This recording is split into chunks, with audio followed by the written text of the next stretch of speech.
Good morning, everyone, or good afternoon or good evening, depending on where in the world you are joining us from. And that's really the point, isn't it? Because we're here from South Africa and New Zealand and the UK and Canada and the United States because the work that we do to advance LGBTQ plus equality doesn't stop at any border. I'm Duncan Crabtree-Ireland, National Executive Director and Chief Negotiator of SAG-AFTRA, and I'm honored to moderate today's conversation on LGBTQ plus equal employment opportunity and representation in our industry. But before we dive in, I want to thank the FIA Secretariat and the FIA Rainbow Working Group for organizing this webinar. The Rainbow Working Group has been instrumental in keeping these issues front and center within our global union family, and the Secretariat's incredible efforts, not only in convening conversations like this one, but in moving us forward on so many fronts. It's truly inspiring. So thank you for making this happen.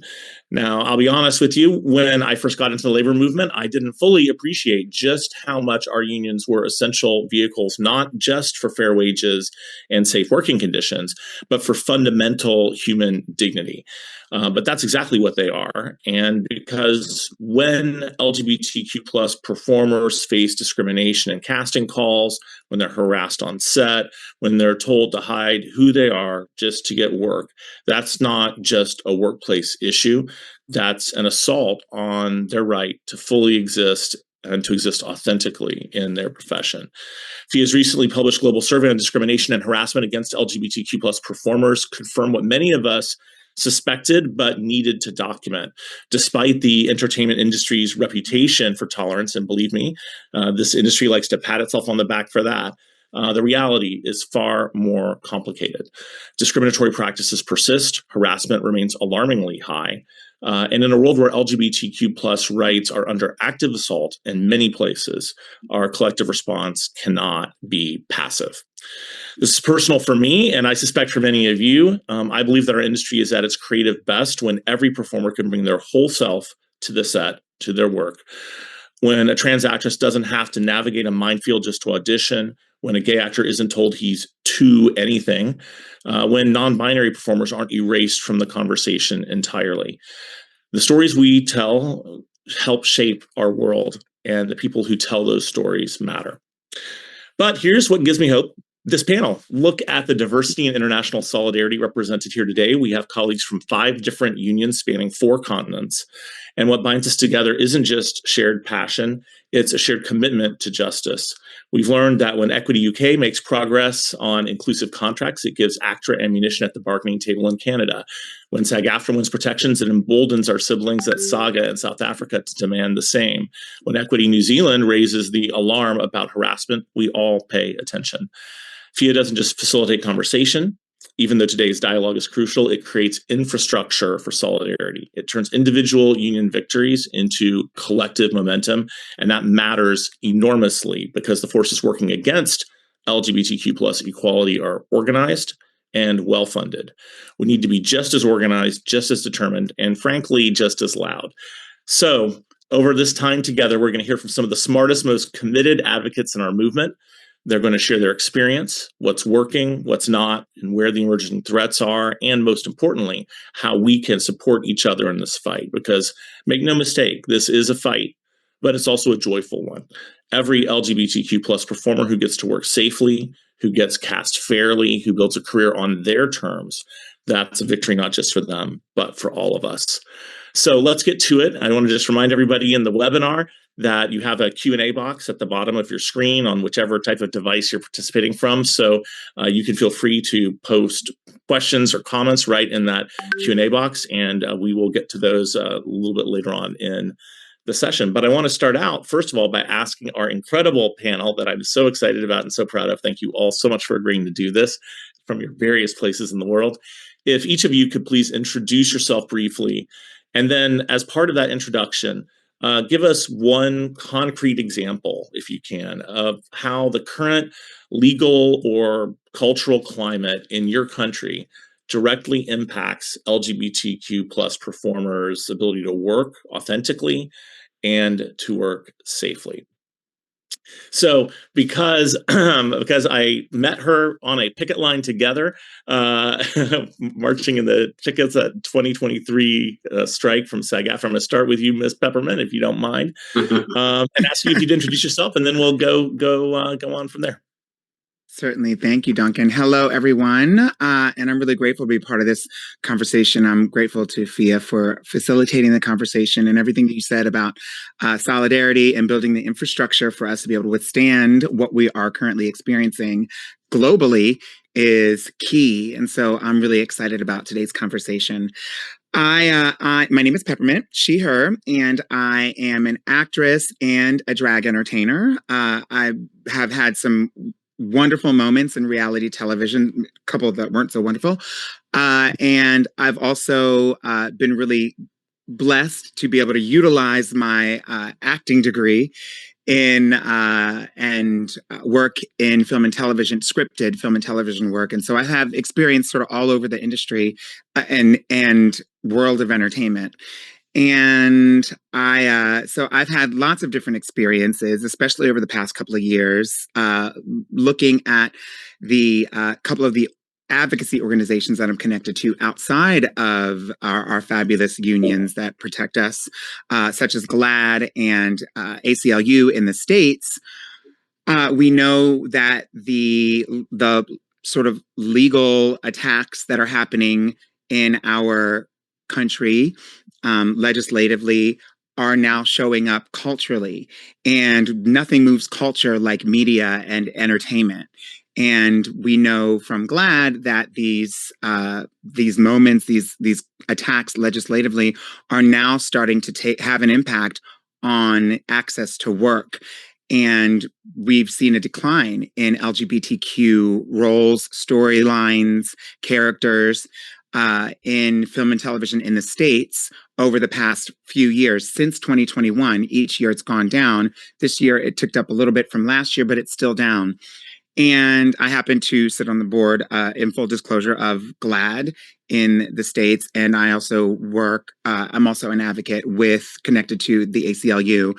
And so I've been at the Supreme Court watching the attorneys from the ACLU and other advocacy organizations, try to fight for our rights, literally at the Supreme Court and at other federal courts around the country. And it is really upsetting to see that happen, because it reminds me of a time. I was just having a conversation earlier today where they were asking me about all the great things and moments that I've been able to reflect on with my career. I've had some television appearances and been on Broadway and this and that. But there was a moment in time when, as a drag entertainer, I didn't have access to any of those things, let alone knowing how I was going to pay my rent, which is not that, it's not unique as an actor for sure. But when you know that, like, your name is on the list of, the blacklist, if it were, the cultural blacklist, then it is upsetting, because I know there was a moment in time when I had to choose between, drag entertainment, which I love, or, and I'm going to be very frank here, survival sex work, which is like one of the options that for many trans women, specifically trans women of color, that is ever so present. And I remember feeling so grateful stepping onto the set of Pose to work as an actor, stepping onto the set of Survival of the Thickest to work as an actor, that I was able to not only work that day for myself, but then also see other people on a very diverse set that was very inclusive, with different types of people, gender expressions, identities, and sexualities, that were able to have some safety because they were working for that day. And I knew on some of those, especially stories like Pose, that is about the authenticity of the LGBTQ community, specifically people of color in the LGBTQ community and trans folks, that someone on that set of 100, 200 people that were performing and working that day as actors was probably spared from having to engage in survival sex work. And so that's how inclusivity and diversity in the arts can be a lifesaver for myself and for other people in the community. And so I'm here to try to protect that as much as possible. Wow. Thanks so much, Peppermint. Appreciate that. All right, Terence, could we turn to you? Would you be so kind as to go next? To follow that, you must be. Yes, exactly. Exactly. I know you can do it. To contextualize myself, I am a South African classically trained actor that works across the media in theatre, in film, and mostly in television for my sins. But my signature says actor, director, writer, producer, teacher, and lecturer. And that, let me make this clear, is not to sound impressive. It's simply because the reality in our country is that we don't have an infrastructure that can embrace specialists. So we have to all diversify. And that's the reality. And the hustle is very, very real. That said, I've been blessed with a sustained career over 30 years doing what I love for a living, which is a privileged and beautiful place to be. And I don't for a moment take any of that for granted. In terms of the context of our socio-political reality and its influence on LGBTQ plus people, you might be surprised being at the southernmost tip of Africa, but we're very, very blessed by an incredibly progressive constitution, thanks to Madiba, that's Nelson Mandela, at this point in time. And we have an incredibly tolerant and incredibly embracing reality in our industry. That said, I need to rewind a little bit to the reality that was when I entered the industry 30 years ago, which is 1995. Now, I came out in 1991 as a 15-year-old at an all-boys rugby school, which was kind of terrifying. Just to add a little bit about that story, the first team rugby boys, which was very sweet, but very clumsy, but very sweet. When I did come out, came to me and said, okay, so you're gay. Do you want to be our cheerleader then?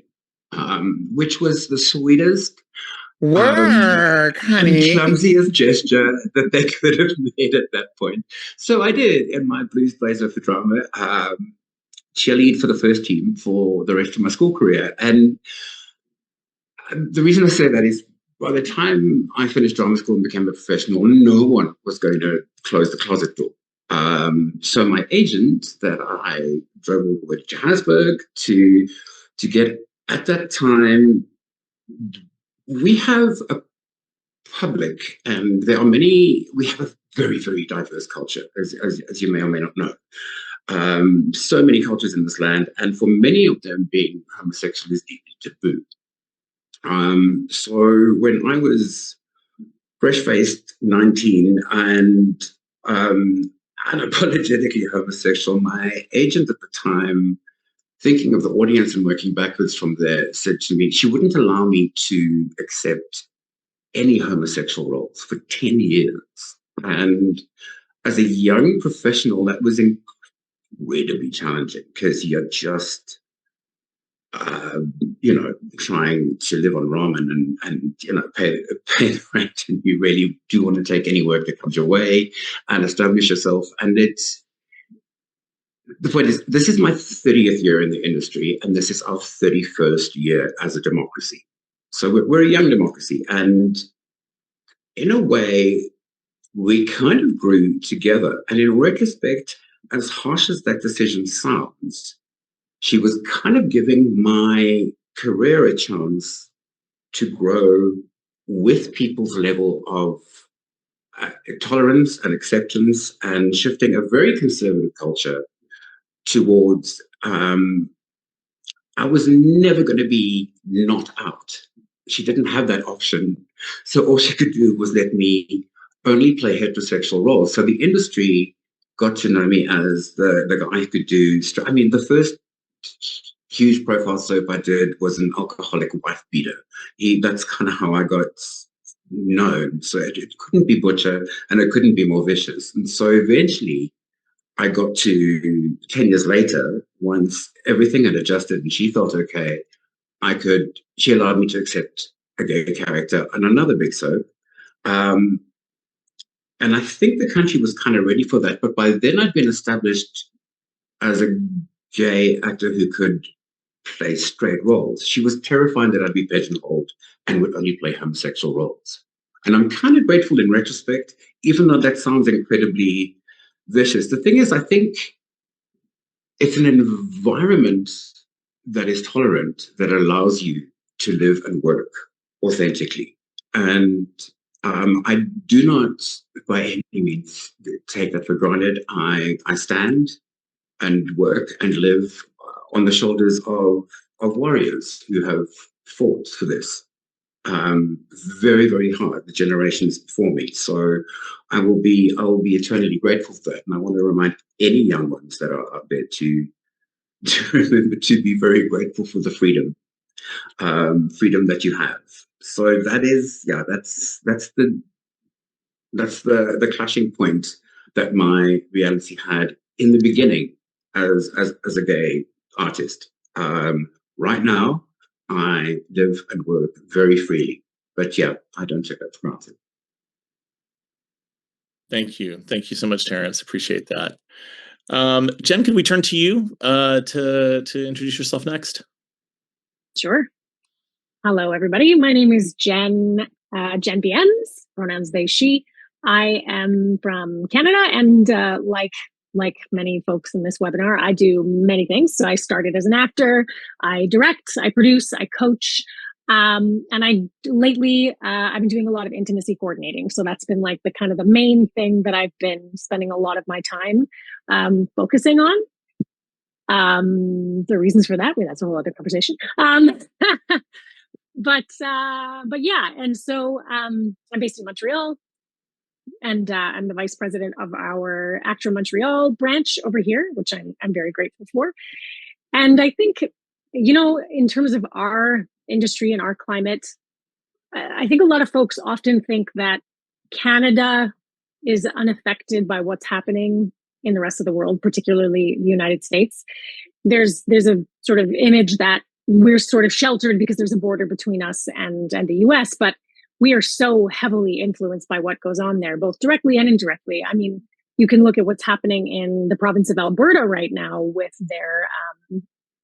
their government in power and all of the legislation that they're putting forward, which is really mirroring a lot of what they're doing in the United States, doing away with gender neutral bathrooms, literally outlawing the use of pronouns within schools.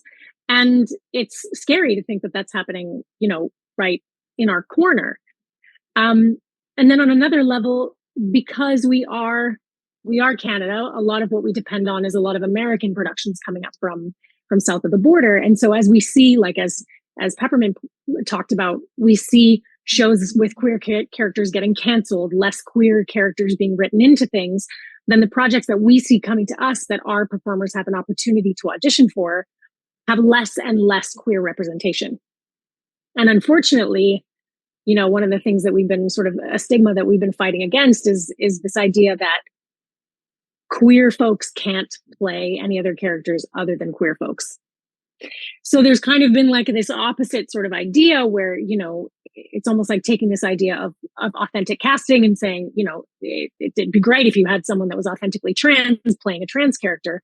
Then you have this flip side of things where they're like, well, then if you are queer or trans, then you can't play anything other than a queer or trans person. So that's a huge struggle for us. I think it's the diminishing of the opportunities for queer characters and queer actors as a result. And then also this idea that we're in a tiny box, and then I think the other thing is that, and I can talk about this forever and I'll probably go into this a bit later, but we're a small community comparatively, like the number of queer performers to the number of cishet performers is relatively small.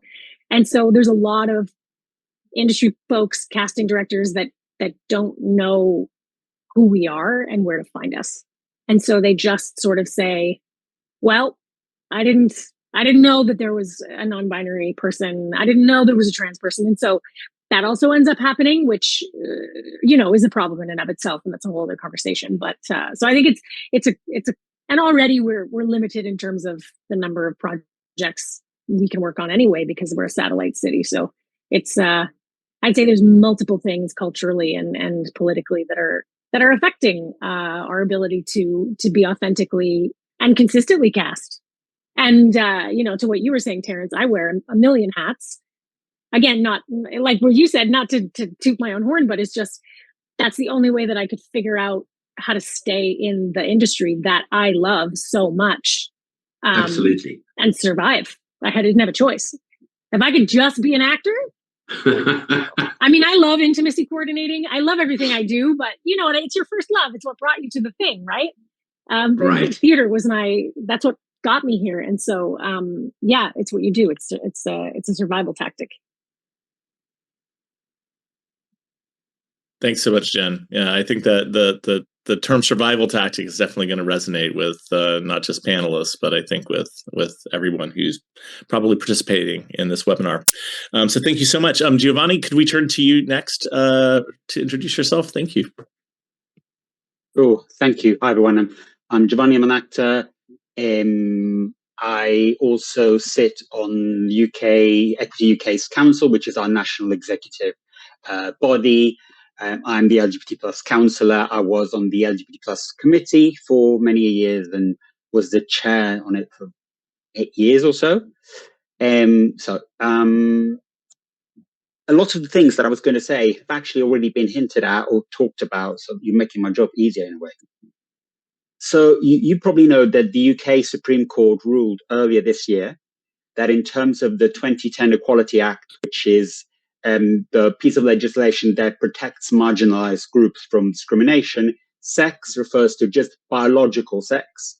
And therefore, with one stroke of the pen, they took away rights for trans people and non-binary people that had been thought settled, like the ability to use the toilets and changing rooms that align with their gender.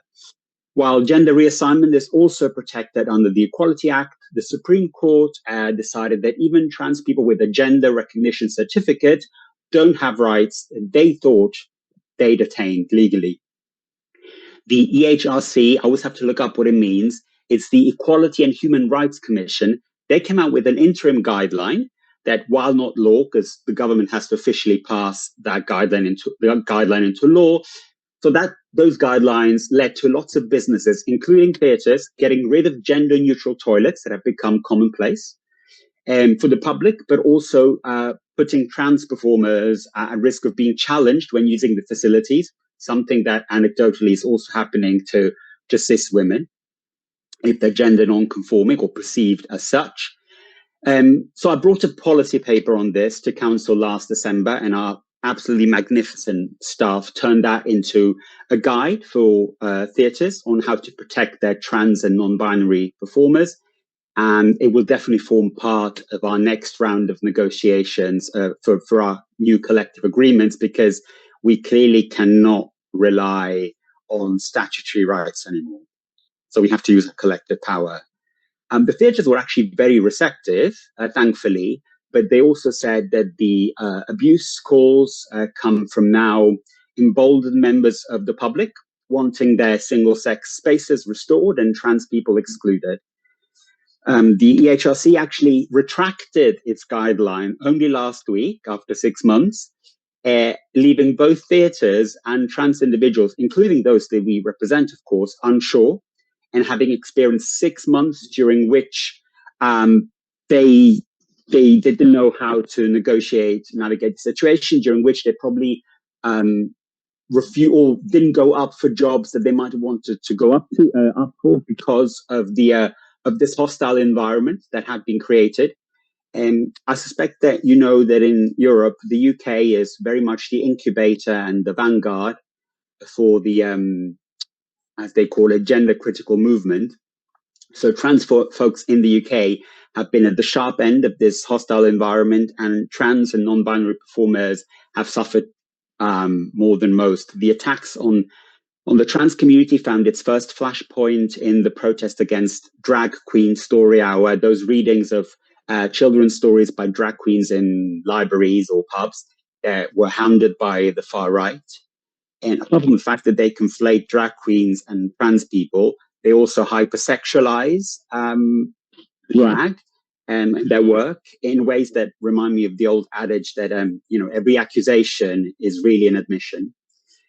But it's worth mentioning that one of the leading organizations behind this is Turning Point UK, which is the British spin-off of its US counterpart, and is heavily financed by US far-right dark money. And that just shows how well-funded and organized those movements are.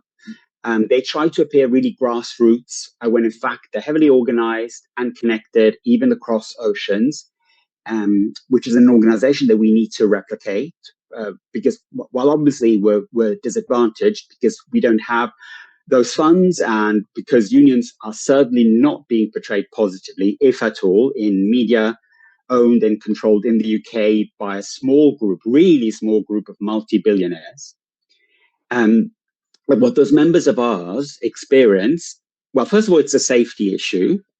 It's one of discrimination and artistic freedom of expression, but it's also an industrial issue because those people want to prevent those drag queens from earning a living.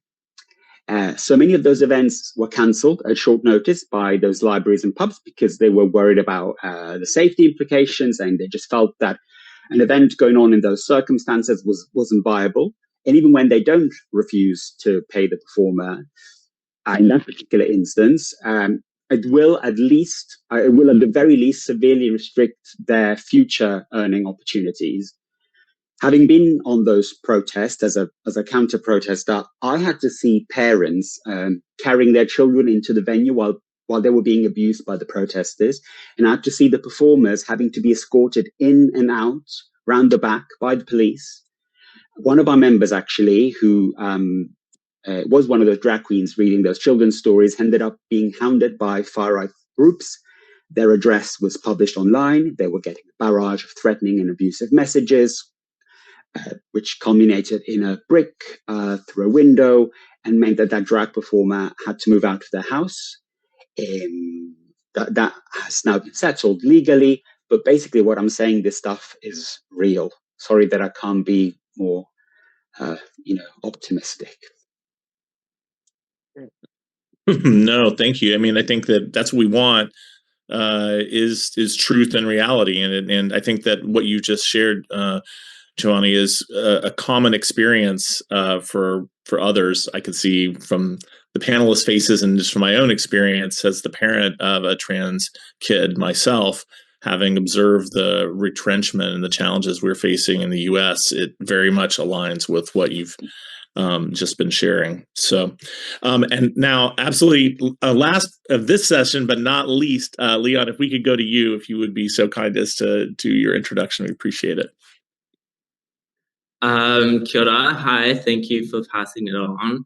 I just wanted to echo Giovanni as well, because, really these, the politics, it's so true that they ripple across the world, and it's the same here, even in New Zealand. We're this kind of small country, and we say the middle of nowhere, or the middle of earth as well. But and we equally have had so many instances where the queer community, and also as well, to your examples, like drag performers who have done readings at libraries, have been attacked as well by these far right groups. And it's so real, and just listening to that, and just listening how global this problem is, when it's just reading a story for kids, and it's such a, that's how simple the activity is, and people are so threatened by it.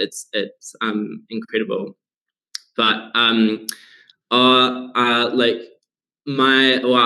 come back around to me, but kia ora. Hello, my name is Léon Bristow, and my pronouns are he, him. I am based in Aotearoa, New Zealand. On my dad's side, I am Samoan and Indigenous New Zealander Māori. And then on my mum's side, I am Dutch. And I work, I have a background as an actor, and, you know, I really went through that journey and that venture, and, you know, was really on the grind, and I still really love and I have so much passion for it. And, you know, I ended up kind of dabbling in the advertising world, and I just on a whim took a course which was around advertising, and it kind of, everything just kind of fell into place. And so now I'm working as an art director in advertising, but still have such a you know, a big spot for performers, you know, such a soft spot for performers and actors. And through my experiences in advertising, I went on to build a online directory called Beings, which represents POC, rainbow, and disabled talent. And that was really from, I'd love to say it was like, you know, I had great experiences, but it probably kind of spawned from like the tough experiences that I had, especially with my background in acting, and then seeing the processes behind the camera and advertising, and, you know, asking some hard questions about, you know, how can we make it easier, which I'll probably touch on a bit later, but especially around, you know, my experiences in advertising and the current cultural climate. What I think really has an impact on our queer community and performers is the lack of representation behind, you know, the scenes, like behind the camera. And that's definitely, you know, comes from my experiences in advertising, because, you know, I always say there's always going to be queer performers today. And, you know, I'm still kind of like, I guess, fresh to the industry. So my, you know, my experiences aren't maybe, you know, as old, and I don't have that older, those older traditional experiences. But now we're really, you know, having a voice, and with so many queer performers at our availability, what really makes the impact is the lack of queer representation in the casting room. And that makes all the difference. And, you know, it's the difference between authenticity and stereotyping or exaggerating or pigeonholing. And to Miss Peppermint's point, especially one of the, you know, the shows that really inspired me, or has always inspired me, was Pose. And it's especially around authentic casting, which often focuses, you know, on the performer, but with the behind the scenes, it's about who is shaping the story as well. And I think Pose was a great example of not just in front of the camera, but behind the camera as well. And, you know, that was by like Stephen Canals, Ryan Murphy, Brad Falchuk.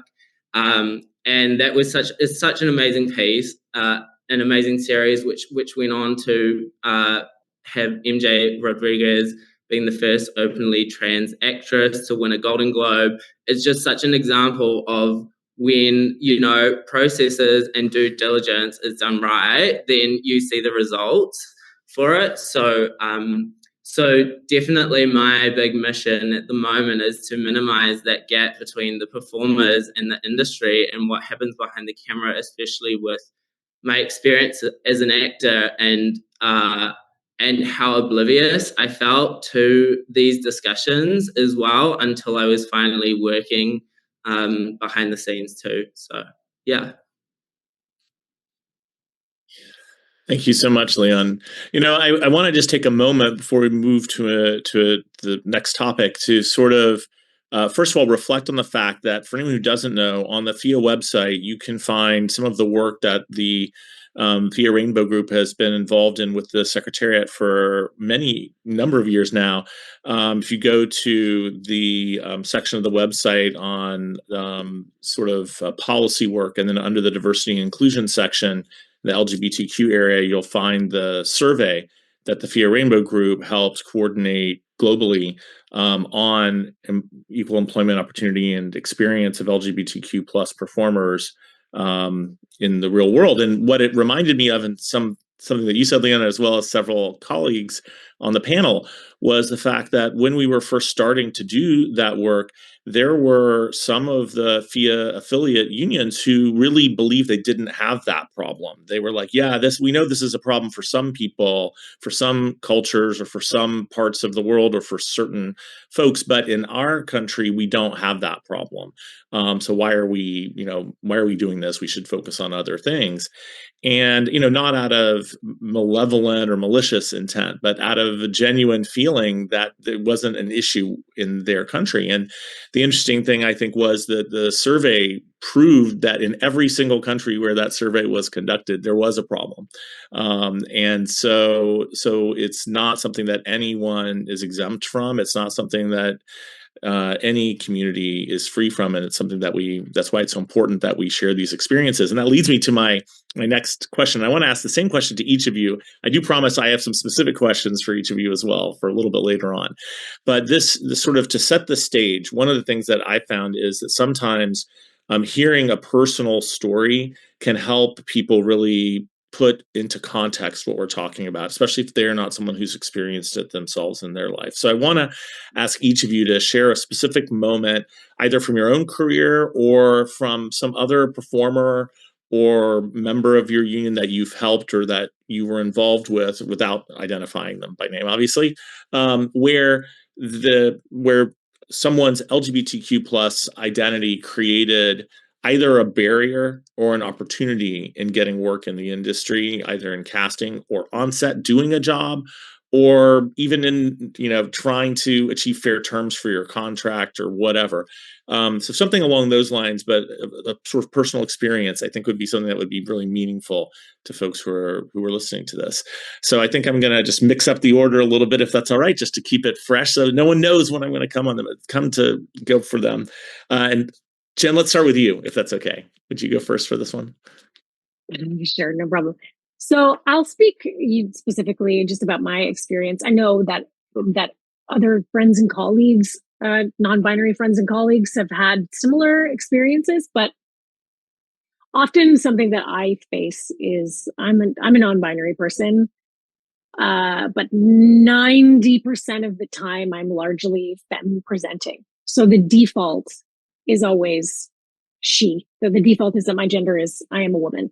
And I know that, using both they and she pronouns is also kind of complicated for folks. And so if both of them are an option, people will also default to the she. And so the issue that I've run into for myself in casting is that if I've gone in for a non-binary character, the feedback is often, well, you don't really look non-binary.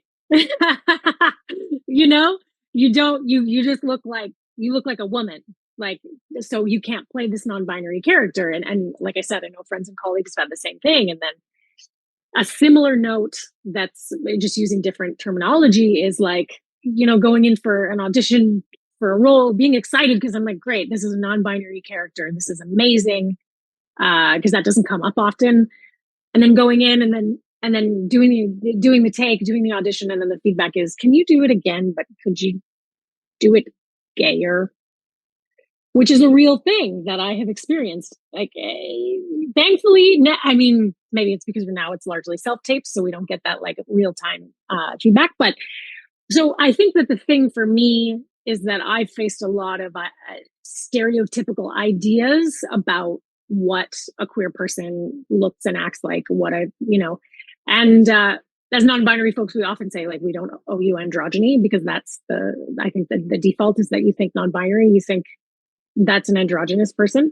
And I think it's multi-layered, like what Léon was speaking to about the lack of representation in the casting room and behind the camera, so that you don't have folks that are in the room that understand authenticity, and they just see a very flat 2D picture of what a queer person looks like, what a trans person looks like, and so that's been tough, because even as a queer person, as a non-binary person,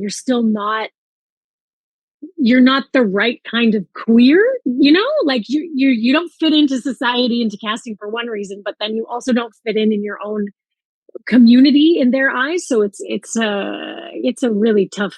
It's tough. It's a tough thing to grapple with. Thanks for sharing that. Yeah, it certainly seems to me that one of the things we have to stand resolute about in our FIA community, but also just in the LGBTQ plus community, is not letting ourselves get divided by the folks who want to accomplish that, and really making sure that we, remain true to inclusivity ourselves. And it's hugely empowering. So I really appreciate you saying that, Jen. Giovanni, why don't we go to you next? There we go. So when I was still on the committee, I compiled our LGBT plus drama student guide, which was something I really cared about and came from what I experienced as a young queer man at drama school, and one where the school tended to side with, for instance, just to mention two examples, with my fellow male students who'd complained about the fact that I was changing in front of them, and where staff, especially actually staff who were gay men themselves, that's a different story, would lean into gay stereotypes and use those for humorous purposes. So when I compiled that guide, I wanted to see whether things had changed, because it had been like 10 plus years since I was at drum schools, and we had responses from 270 roughly LGBT plus members. And while anecdotal, there was a real pattern emerging, and a pattern that is being laid out in training at drama school already. So it went from tutors not respecting their students' gender identity, pronouns, or chosen name, or for instance, in dance classes, making them play the woman's or the man's part in dances according to their legal gender, regardless of the student's gender identity, or deciding for non-binary students that what they were, when they could be using inclusive, non-gendered language, so it's leader, follower, whatever, but they felt, no, this is not how it's done, and you're just going to have to fit into these boxes because that's just how it is. Or we had an example of students being sent to a Russian drama school for an exchange program, and their gay students would end up being abused by fellow students and staff alike, being left anonymous homophobic notes. And their home institution back in the UK would do nothing about it. In fact, they tried to accuse the students of having fabricated the stories for attention. I should add that obviously, as Equity as a trade union, we have no jurisdiction over drama schools, which is frustrating, but obviously they're not work as their students. So we have to ask for permission to go visit the schools and talk to the students. And while we normally are allowed in, what we can do is very limited. The thing is that drama schools are often the place where those attitudes are being ingrained and perpetrated, and in situations where the power imbalance is so profound. In fact, in the final chat I had with my drama school principal, may he rest in eternal strife, right before graduating, he told me that I was only ever going to play gay ice cream vendors, the ice cream vendors being a reference to my being of Italian origin. So, but then these things happen out there in the industry as well, in the way notes are being given by directors. One story sticking with me was of a gay student playing a straight love scene, and then the director then telling them that it didn't feel authentic. But then you wouldn't know about having sex with a woman, would you? So I'm not going to get into the whole, but if straight people aren't allowed to play gay, I think that means anything, playing gay, because I don't actually know what that means. Then gay people shouldn't play straight. I'm not going to get into that because that discourse tires me. Level the playing field first, and then we can talk. But if you're playing something that is not exactly part of your experience, then as a director, find a way of translating it into an action or quality that your actor can play, and they will play it. And performers from marginalized groups, obviously, they bring their particular experience of oppression into the casting room, which doesn't have to be a bad thing. I'd argue it can be a good thing if nurtured and cared for. However, I was on a panel a couple of years ago. It was a panel on authenticity in casting. And there was a casting director on it, and she will remain nameless. And she claimed that that kind of baggage that people from minoritized backgrounds bring to the casting room should be left outside the room because, we don't want to see that. We want to see you confident. We want to see you shine. That's not attractive to see you like that. So completely oblivious, obviously, to how discrimination shows up in our day-to-day life. I should add, by the way, that our casting director I recently saw has been accepted into the Academy of Motion Pictures Arts and Sciences. So there you go. Wow. Well, appreciate you sharing that story. And I think for all of us, it kind of is mystifying the idea that you would not bring your life experience to your portrayals. It's funny. I remember I've told people a lot of times in our pick and line in 2023, one of my favorite signs, it was a Writers Guild sign actually, was, ChatGPT doesn't have childhood trauma. And, it's so true, because so many stories that really touch us all, and so many performances that I can think of that are not only iconic, but so human and really connect, are based in that authenticity. So really appreciate you saying that, Giovanni. Peppermint, can we go to you next? Yeah, I mean, so much of what Giovanni and Jen said resonated with me. And yeah, it's really interesting what Jen was talking about with their experience just at auditions alone. I mean, I can remember even before I will say someone's name, but it's not private. It was a public thing that happened. I'll preface that. I remember getting together when I was working in the clubs as a drag entertainer, and moonlighting every now and again on some film and TV sets. But I remember being so excited by the historic moment that we were able to come together as a local community, nightlife community in New York, celebrating one of our own nightlife performers, who's also a trans woman, an actress, and an icon and a legend and all the things, with her historic role in television show Dirty Sexy Money.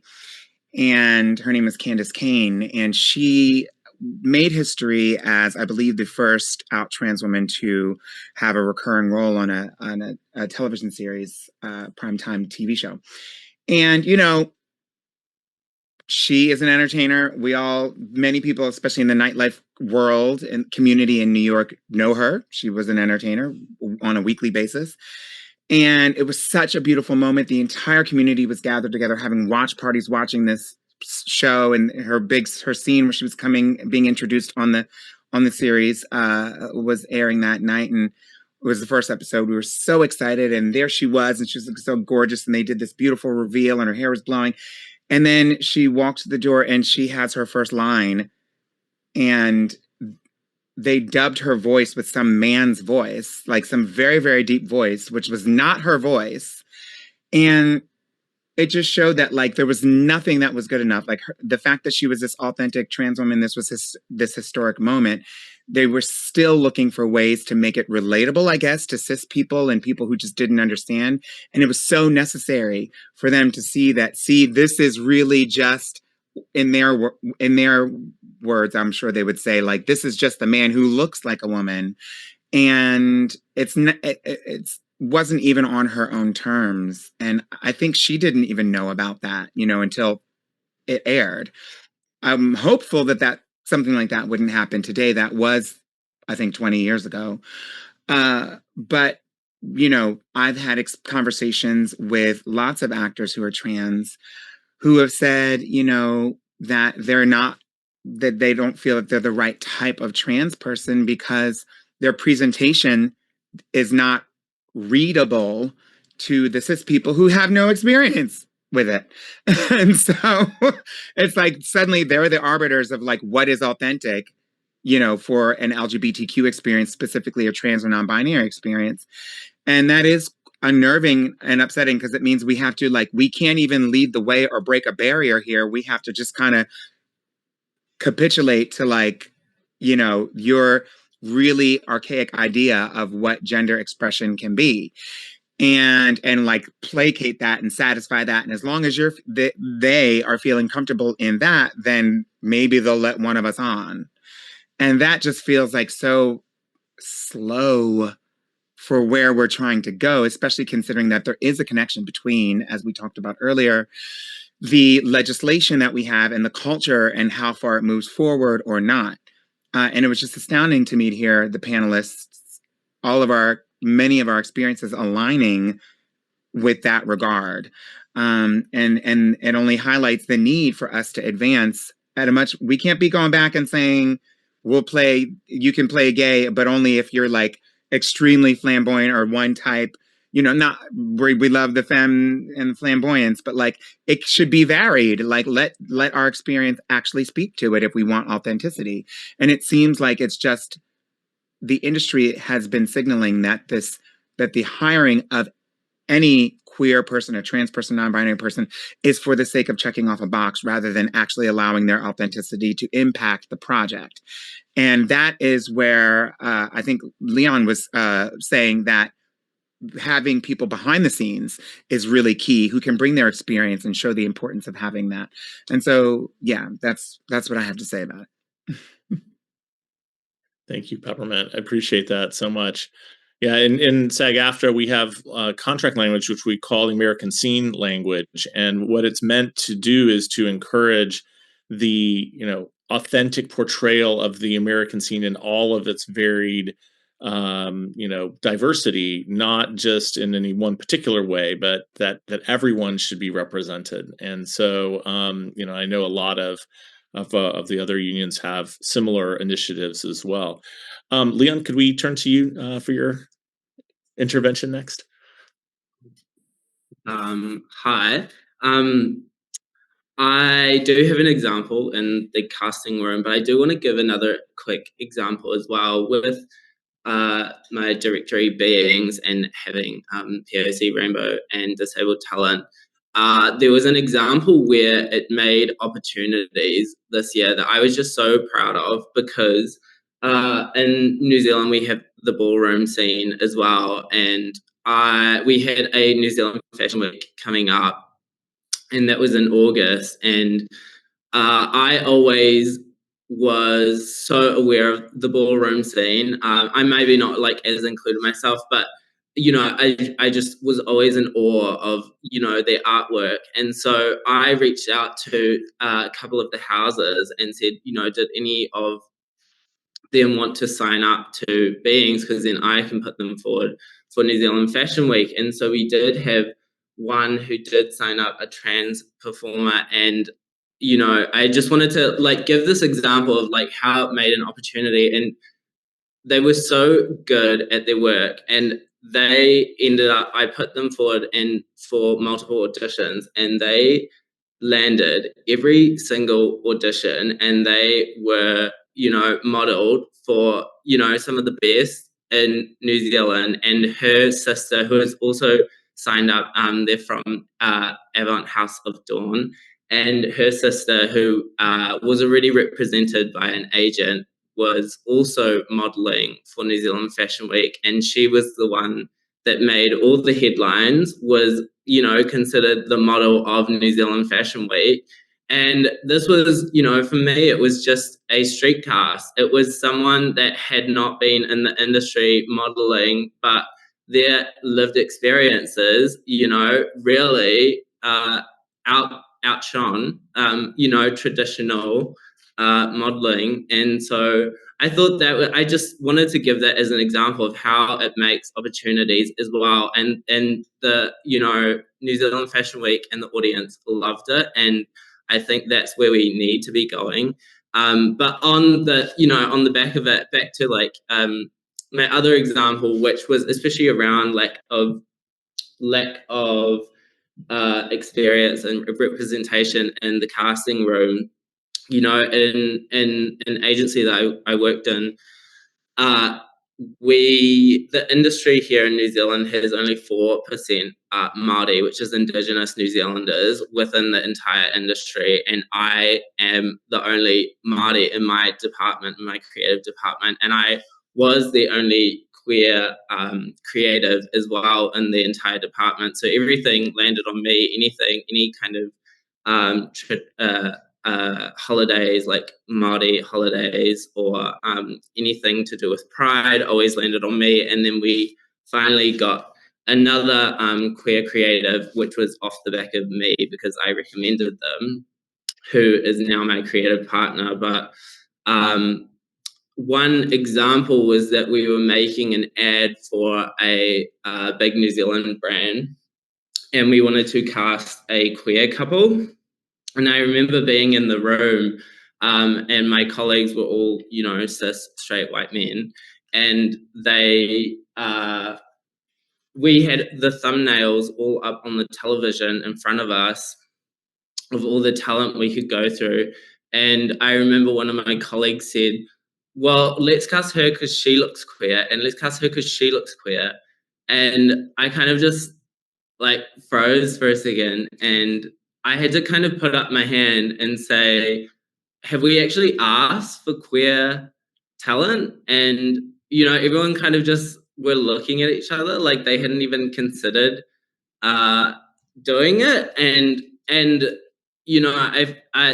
was such a moment that's just stuck with me since then. And I feel like that's such a micro example of, how it can get down to such micro levels of casting. And then you just expand that. And with, me, when I was the only queer, creative in my department, I'm not in every casting room. Like, I don't cover every job. And so the question is, what is going on in other rooms that don't have that representation as well? So yeah, the barrier, as a queer talent, is that we often get lost in this crowd of, cis straight talent, or not considered, and not because of our own doing, which is the worst part, but because of the processes and systems that have failed to prioritize authentic identities.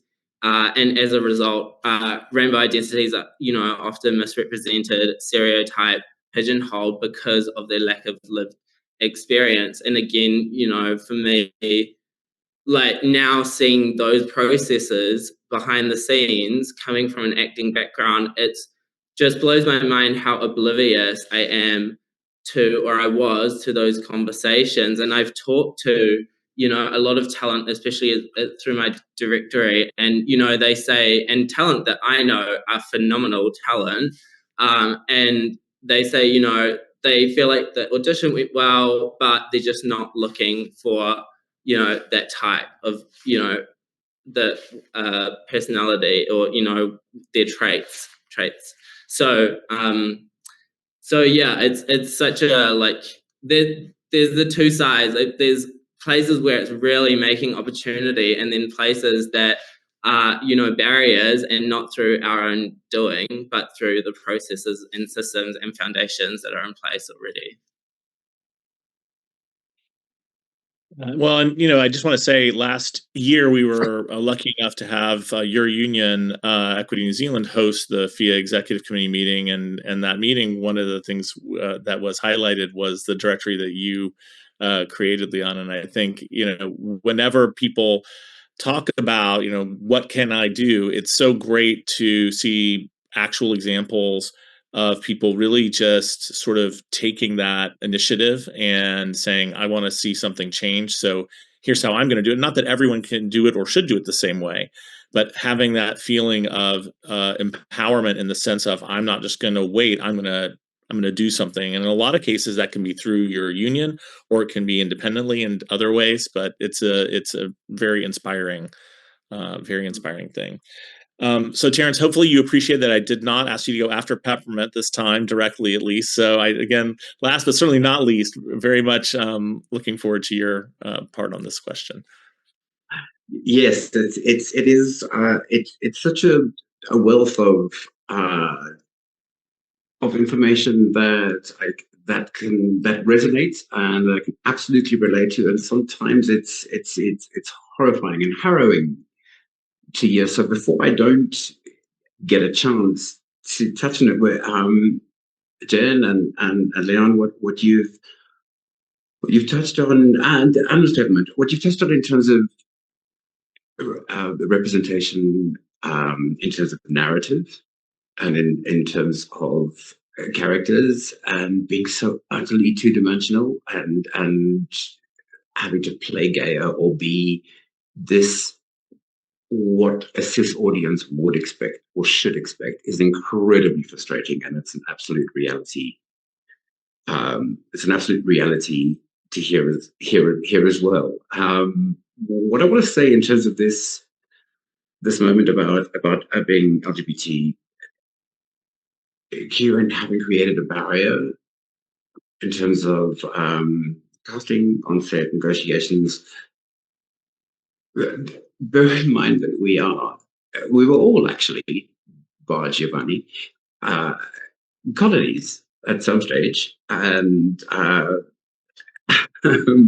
some stage of the game, and we have a lot of that kind of exists in our cultures, which has a level of conservatism and in some cases quite taboo. So as the colony at the southernmost tip of Africa, we have an assumption that everything is going to be far more sophisticated and far more forward-thinking and progressive in the first world. All of your countries, all of y'all, all of your countries. And I can kind of proudly say that I track back to my own experience in castings, on-set, contract negotiations. I consulted SAGA representatives, I spoke to colleagues, and I've never had a moment in this country where my out and proud status from 15 years old has ever gotten in the way. And no one had any stories for me. That said, that is a very proud thing. So, I mean, kind of we'll take the win on that because I expected us to be so far behind all of you, and your stories for me are frankly kind of harrowing. That said, we have a lot of problems, but it's not sunshine and roses here. But in this industry, in this part of Africa, in the LGBTQ circle, I can honestly say that I can speak loudly and proudly about an absolutely safe and progressive space, and that's a great thing to say.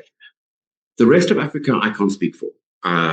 There are nations here where it's not only taboo in Africa, it's illegal to be gay. We have other problems, race, because of our history, is always going to be our Achilles heel. Religion and orientation has never been our problem. But I'm going to take the win on that one and say that I can positively say that we have a safe and embracing space, and that's in that respect. That's all. Thanks so much, Terence. You have one of the younger unions in the group that's represented here in this call today, just celebrating your 15th anniversary this year at SAGA. And so, what you all have accomplished in a framework. I mean, I have to admit, I've been there to visit with SAGA a few times, and I'm always jealous of the legal and constitutional framework that, as a lawyer, that you have. And yet, everyone faces challenges, and SAGA and the South African performer community has really overcome a lot of them. So that's a positive, good news story, I think. One of the things that I'm eager to sort of shift to, and I want us to just be really, candid in this, and feel free to just be from the heart and, tell it like it is I wanted to ask each of you, what is one concrete, specific tool, policy, or action that your union has implemented or should implement if it hasn't done it, but needs to be thinking about it, to address concerns about equal employment opportunity for LGBTQ plus performers, or questions about like harassment, discrimination, et cetera, on set? Sort of going after the idea of what's working and what doesn't work, and what should we be doing differently. So with the hope being that we can contribute to a conversation that gives ideas to FIA affiliates all around the world and their members about how we can continue to make the world a better place for LGBTQ plus performers and everybody. So with that in mind, Giovanni, can I start with you? Sure, thank you. So one of the major, probably the actually major piece of work that we've done over the last few years has been it's a bit of a mouthful, our guidelines for entertainment professionals working with LGBT plus performers. So I'm not going to go into much detail because I'll let you look it up further. It's on our website, but I'll tell you briefly how we structured it all. We spoke to LGBT plus members, and we carried out a big survey of our LGBT plus membership. I should also highlight that all our members can tick identity markers in their profile with the union. This is, of course, protected data and remains private, but members can choose to be added to mailing lists reflecting their identities and interests. So this allowed us to get in touch with LGBT plus members who declared that they had an interest in hearing about what the union was doing that is directly relevant to the boxes they ticked. So we wrote the guide based on that, and we split it into 3 sections. The first one was before the casting. So how, for instance, you write an inclusive casting call.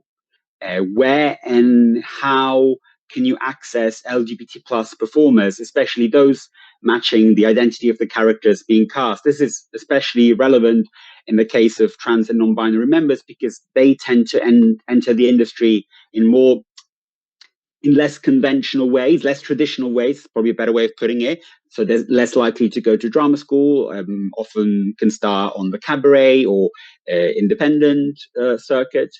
And we also wanted to fight the constant complaint whereby, we would love to cast queer performers, but where are they? We can't find them, right? So, okay, well, you know what? Well, this is where you can find them. And we have a set of tips on how casters can do that. On a side note, when I was interviewed on a piece around these issues for the NME magazine here, I carried out a bit of a Herculean task. And to the best of my knowledge, by 2021, 61 portrayals of queer characters had been nominated for acting Oscars. But out of those 61, only 1 had actually been played by an out queer actor whose identity matched that of the character. Of course, there's, in some cases, you can't tell, but to the best of my knowledge, this is what it looked like in 2021. It's a bit better now, 4 years later, I should point out. They've caught up a bit. But basically, is that saying that, are we seriously saying that straight actors are 60 times better at capturing the queer experience than queer actors? So, like I said, those stats have got better since. I think there's been 3 or 4 more, so yay. So the second section focuses on the actual casting. So that's provision of gender-neutral toilets, making sure everyone in the venue that will come into contact with the performers knows about the casting. It has been informed of things like preferred pronouns, etc. Ensuring the safety of queer performers. For instance, the choice of venue, what's the location, what's the lighting like, what's the footfall. Making sure everyone has had training around language and sensitivity around things like acting notes. I once went up for a French baker in a Bollywood film, and the casting director wasn't happy with my performance, and she kept pointing out that he was French. He's French, and I honestly didn't understand what she meant. But what do you mean French? She then literally did a limp wrist gesture. I gave her the performance she wanted, but when I left, I honestly felt crap. And I thought, wow, okay, so this is where we're still at.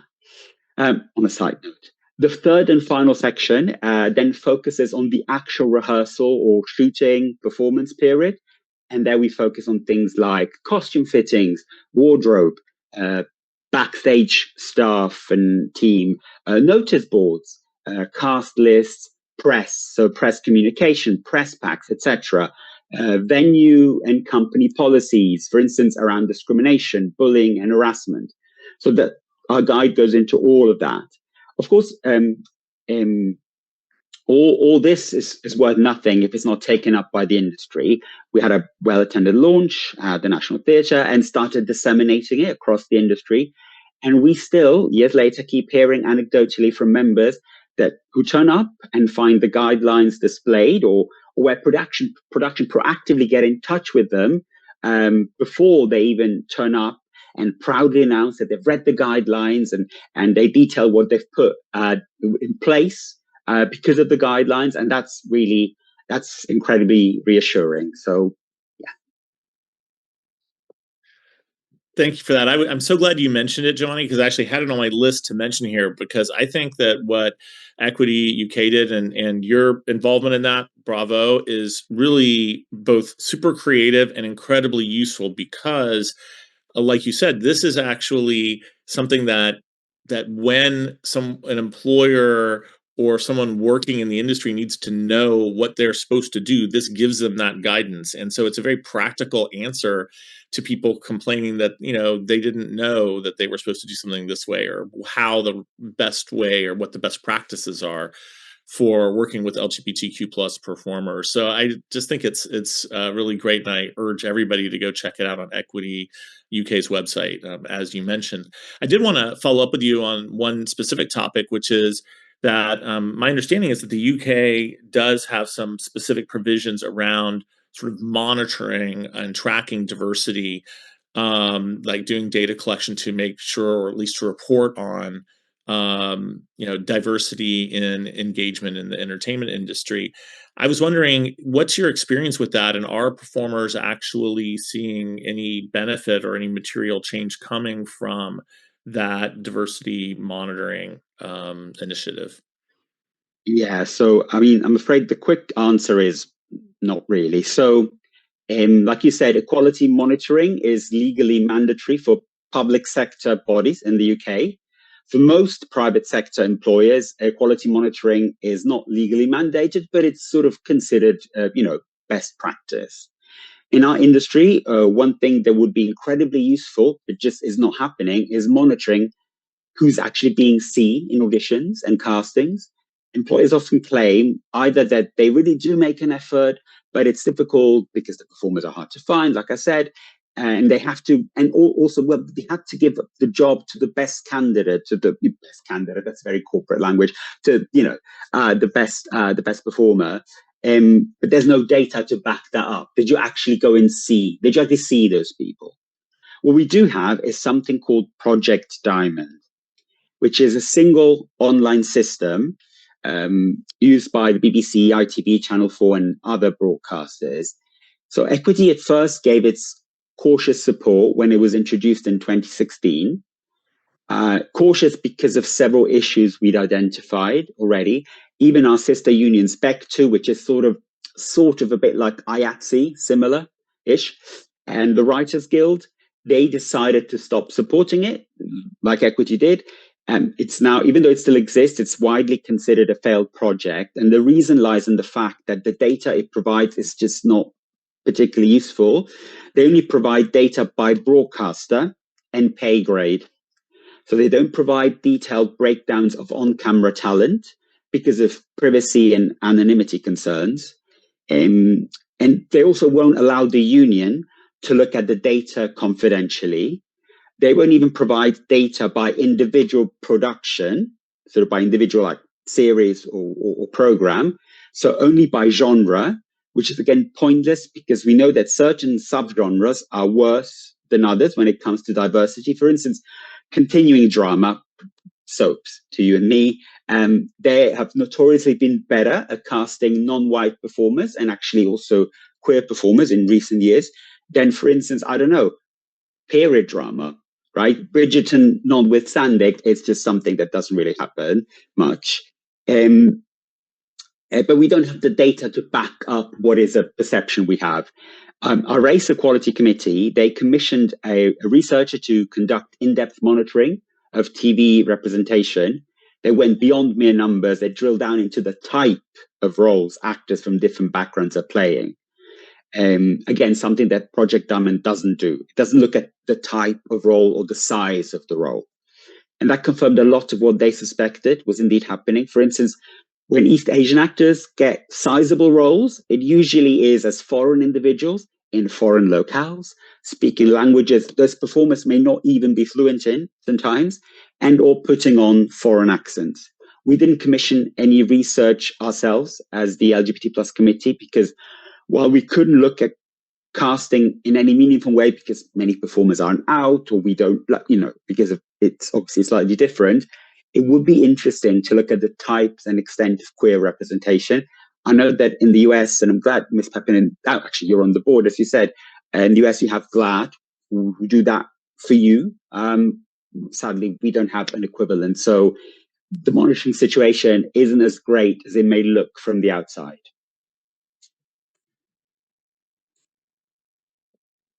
I appreciate your sharing that. It's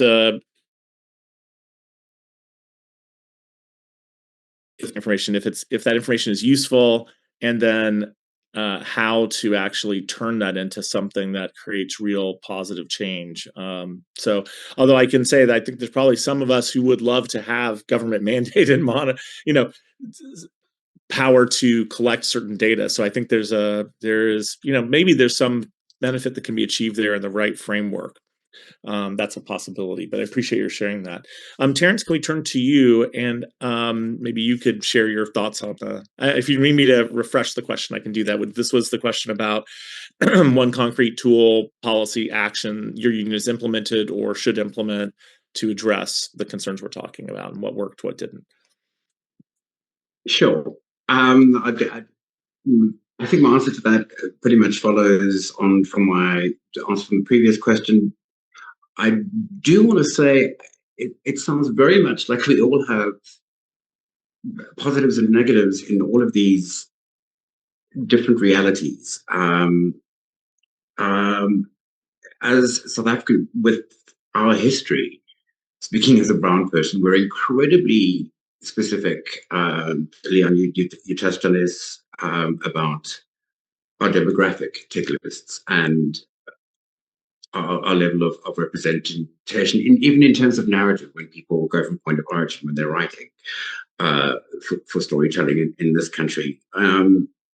Giovanni, it's something we can aspire to, is what you have in terms of, I've heard about your queer data collection, and I was really intrigued to hear if it did kind of hit the floor and what the impact was. So I'm kind of heartbroken to hear that it doesn't, but please don't stop. That is an incredible thing that we can really aspire to in terms of, and I know the SAGA execs are online tonight, so I really hope they're listening to that.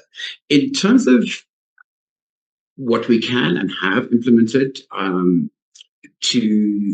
as I said earlier, we're very blessed by legislation and a very progressive constitution. So we don't necessarily have the barriers and things. That said, I have to just rewind a little bit. Trans people, by their very bravery to exist in this modern world, are warriors. And I know that our country, for example, aren't as specific about casting trans people to play trans people, to cast gay people, to pay gay people. And it's going to take them a long time before they get there. I know the trans people that have been played on our screens are certainly, in terms of a daily drama reality, have been cis women or cis men playing trans people. It's going to take a very, very, very, very long time for us to get there. And I think what they really need to realize in this country is that trans people have a reality beyond being trans, that they have a narrative reality that's not, their status is not primary in a narrative reality. And that's a huge, it's a huge narrative kind of mental shift that needs to happen. When I talk about SAGA moving forward, in terms of things, we are, as you said, Duncan, a 15-year-old fledgling union, and we have some really grassroots things to sort out. So implementing policies in terms of our queer reality is not primary at this point, not because we don't see fit, but we have a very progressive space, and we have to look after things like, labor practice, collective bargaining, protected legal contractual issues. We've got some grassroots stuff to sort out before we can elevate to that level. I hope that makes sense.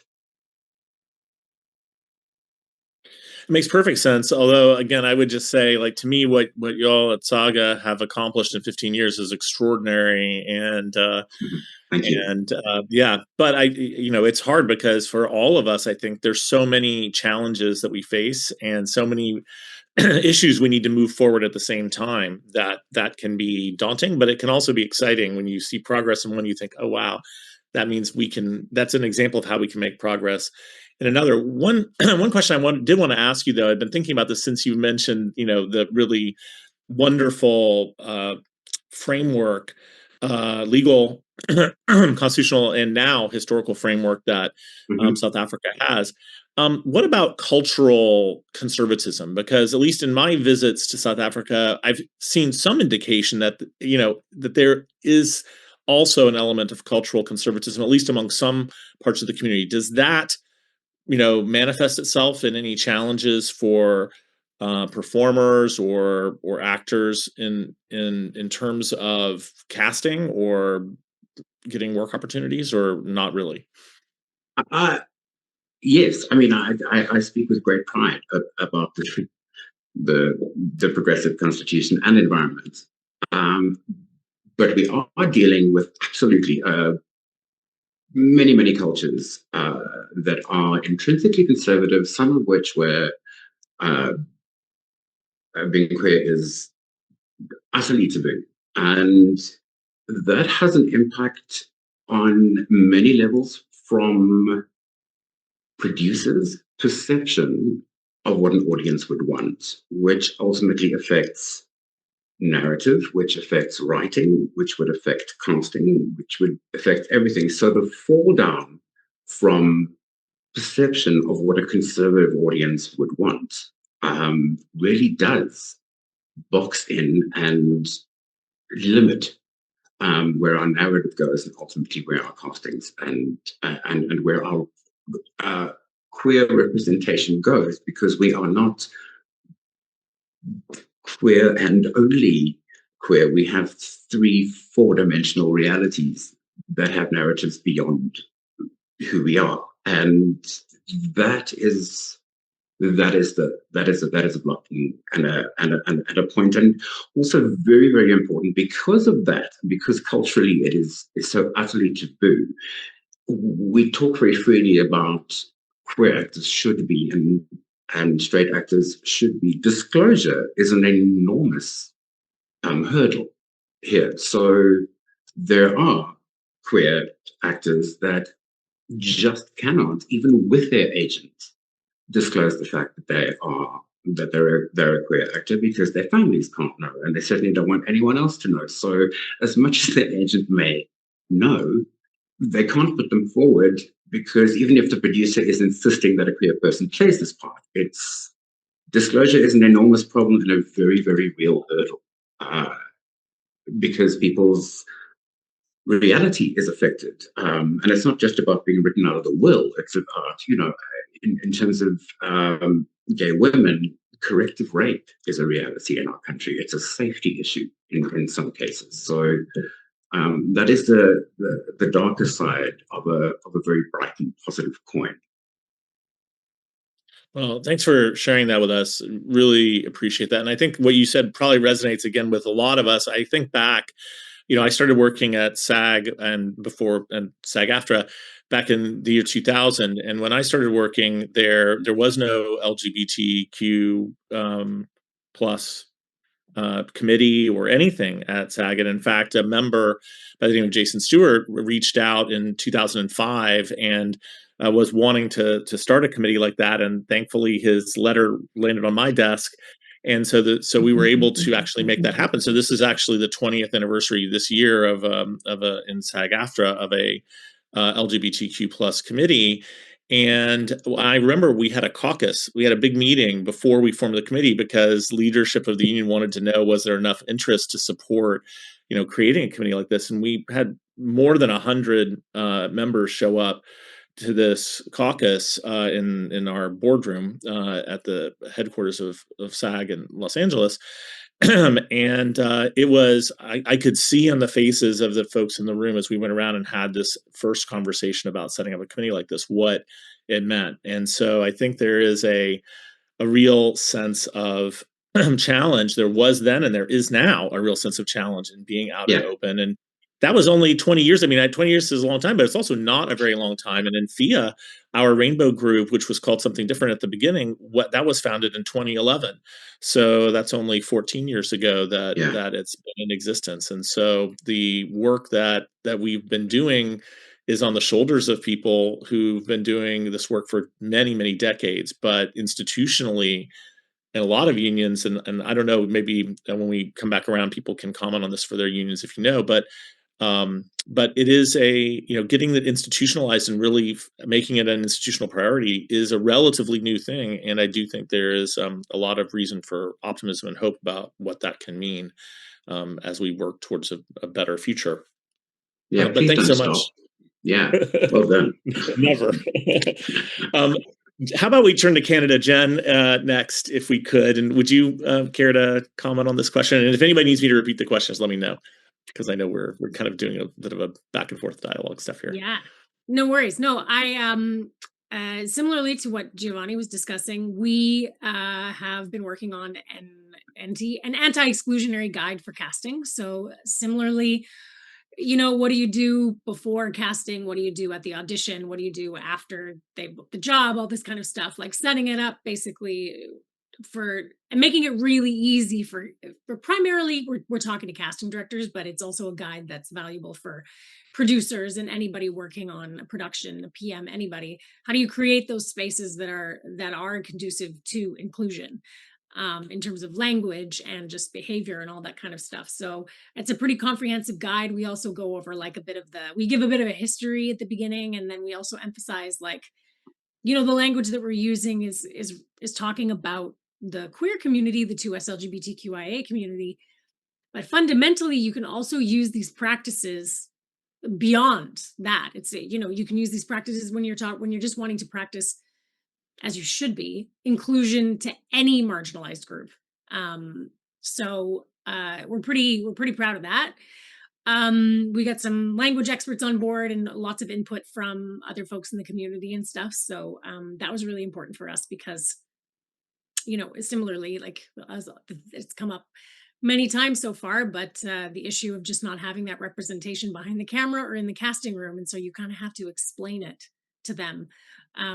Because you brought this up too, Duncan, like a lot of people don't think that there is a problem because they don't recognize the gaps in the thinking. And so it's about that piece too, but then framing it in a way that is not going to put anybody on the defensive, because that will have the opposite effect a lot of the time. And that was, not the goal, right? We're trying to level the playing field before, as you said, Giovanni, before we kind of go any further in any direction. Another thing that we've done, because I think it is a lot about showing, actions speak louder than words. So in our union, we've tried to kind of model for the larger community, I think, best practices. So each of our branches has an award ceremony.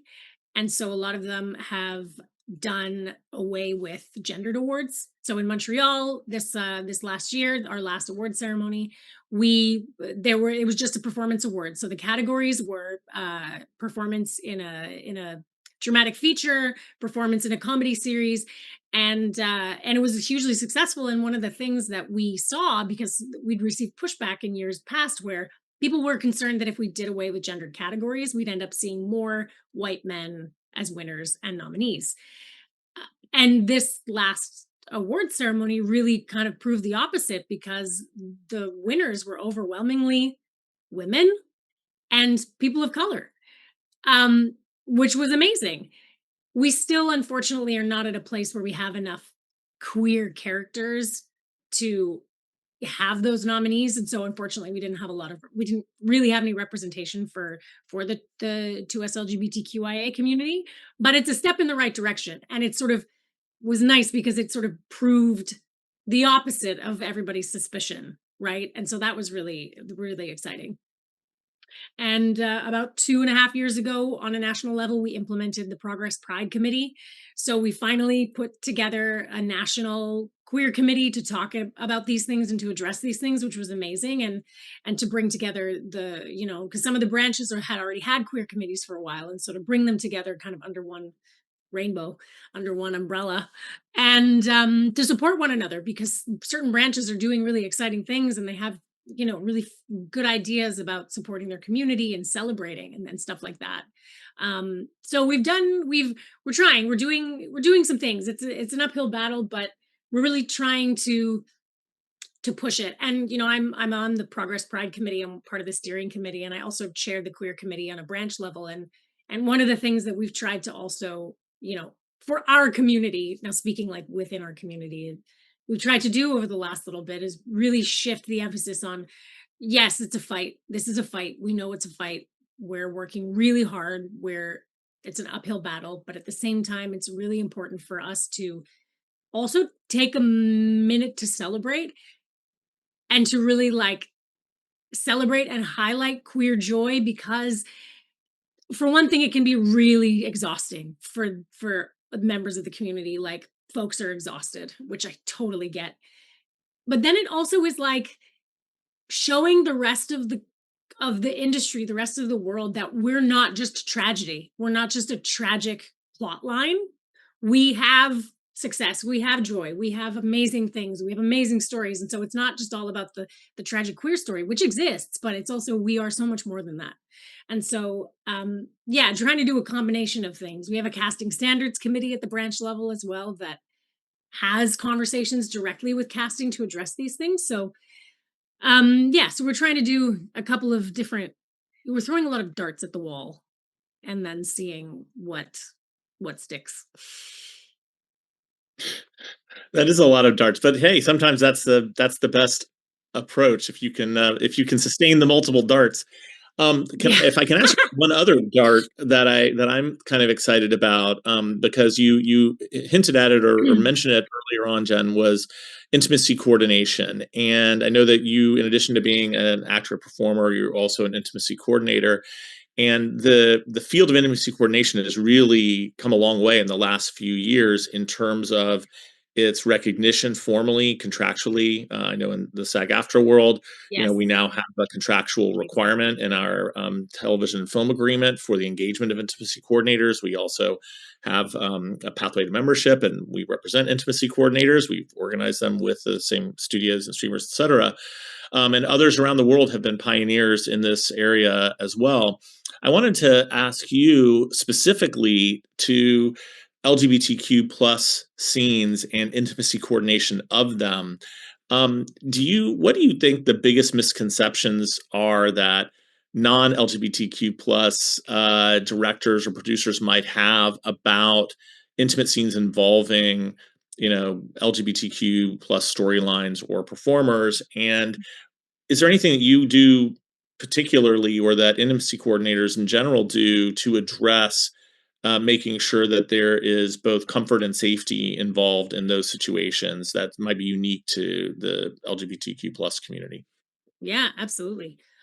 First of all, just to say, I'm so happy and proud of the fight over there and what like intimacy coordinators have done with SAG-AFTRA. I'm working with ACTRA on our end to sort of follow in the footsteps of you folks, and so we've taken a lot of inspiration and encouragement and energy, I might say. So thank you. It was a very exciting moment. Yeah, I think just to kind of bring it up again, it's the word again, is that it has to do a lot with and in intimacy coordinating in general, there tends to be a lot of things taken for granted or assumptions made about certain things. And I think in terms of 2S LGBTQIA scenes, they're even more complex in that there's more questions and more information that needs to be communicated than you would expect. I'll give you an example. So let's say you have a scene between two characters. It's a queer love story, and these two characters are engaging in simulated sex in this scene.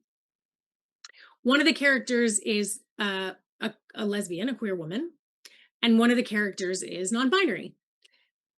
And so you speak with the director, and there's an assumption that this simulated sex is going to look a certain kind of way. But then you have to think, okay, but what if this, so to add complexity to it, this non-binary character is played by a non-binary actor, but there's also nuance in terms of, well, what is the but where's the character at in terms of their identity? Because practically speaking and anatomically, simulated sex is probably going to look different if you have a cis, and I'm getting very anatomical and very technical here, but if you have a cis woman in the story, engaging with a non-binary person who has bottom surgery, for instance. And so there's a lot of things like that, because for me as an intimacy coordinator, it's authenticity is very important in all of my scenes. Authenticity and like reality. We need real representation in the media with queer performers for sure, as we've been talking about for the last hour and a half, but with sex as well, because it needs to look authentic and real and human. And so that's a thing that we have to consider, like, okay, what's the dynamic here? And then how is this performer going to feel? Because do they align with the character they're playing or not? And so these are sensitivities that are not immediately apparent. And so for me, it's always about, I ask a million questions of the director and what their idea is. And then I have these private conversations with the performers, and we really get into all as much as they're comfortable with, but and asking them, like, what do you also want this to look like? And so giving them agency, empowering them to have an agency in that as well, where they're like, you know what, this is this, and I want this, and I'd love it to look like this. So I really don't want it to look like this. And so it's about that, and just sensitivities around things. Like if you have a trans performer who's had top surgery, and maybe they have to take off a shirt, but they have scars, and those are things that it's a whole level of sensitivity that you bring to all of that. And so there's a lot of that, and just knowing so much information and being there and being that person that they also, because so many times as queer folks, there's a lot of explaining, there's a lot of questions, and there's a lot of explaining. And I think one of the added benefits of myself being a queer non-binary intimacy coordinator is that when I'm working with folks from the community, they don't have to, I can do it for them. You know what I mean? It takes a level of like stress, responsibility, vulnerability away from them that they don't have to deal with.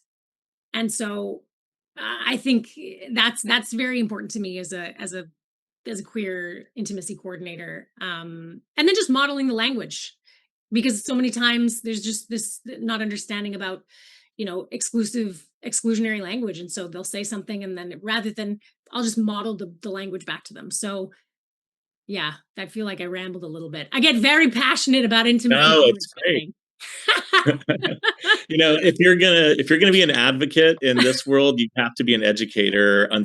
Fortunately or unfortunately, I guess depending on your perspective. Yeah. If you're an introvert, that's a challenge. But it is true. And how and Peppermint, I saw your visible reaction to the idea that the idea of having an intimacy coordinator there who's able to take on some of that responsibility.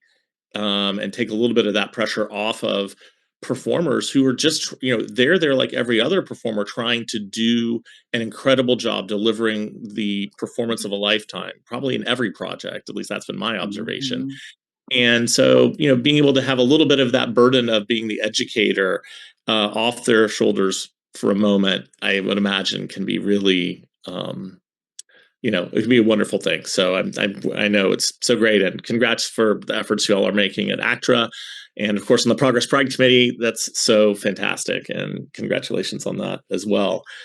So Léon, can we turn to you next and ask you the same question? I was going to, I guess, elaborate more on beings as a tool for the industry as well. And I think listening to everyone, and there was,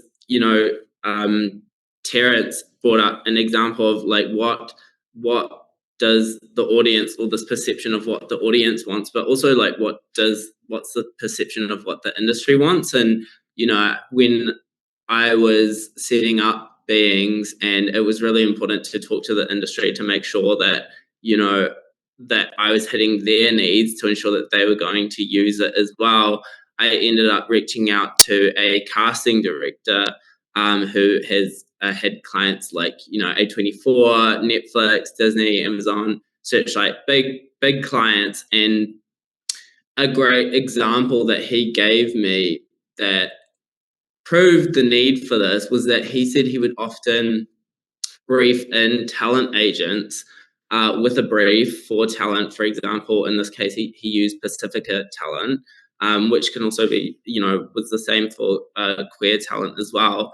And he'll make it a very clear brief to the talent agents, and then they'll often respond with alternative talents to the brief, and that's their perception of what they thought the casting director wanted, or their own kind of agenda as well, even though he said that he knew very well that they had the right talent available on their books, but they still responded with that alternative talent to the brief. And so he said he'll often have to brief them in again for the right talent before he'll receive it. And so listening to that and then expanding that out to not just one talent agency, but 20 talent agencies or 50 talent agencies really emphasizes that, how difficult they're making it for, to get authentic talent, or how laborious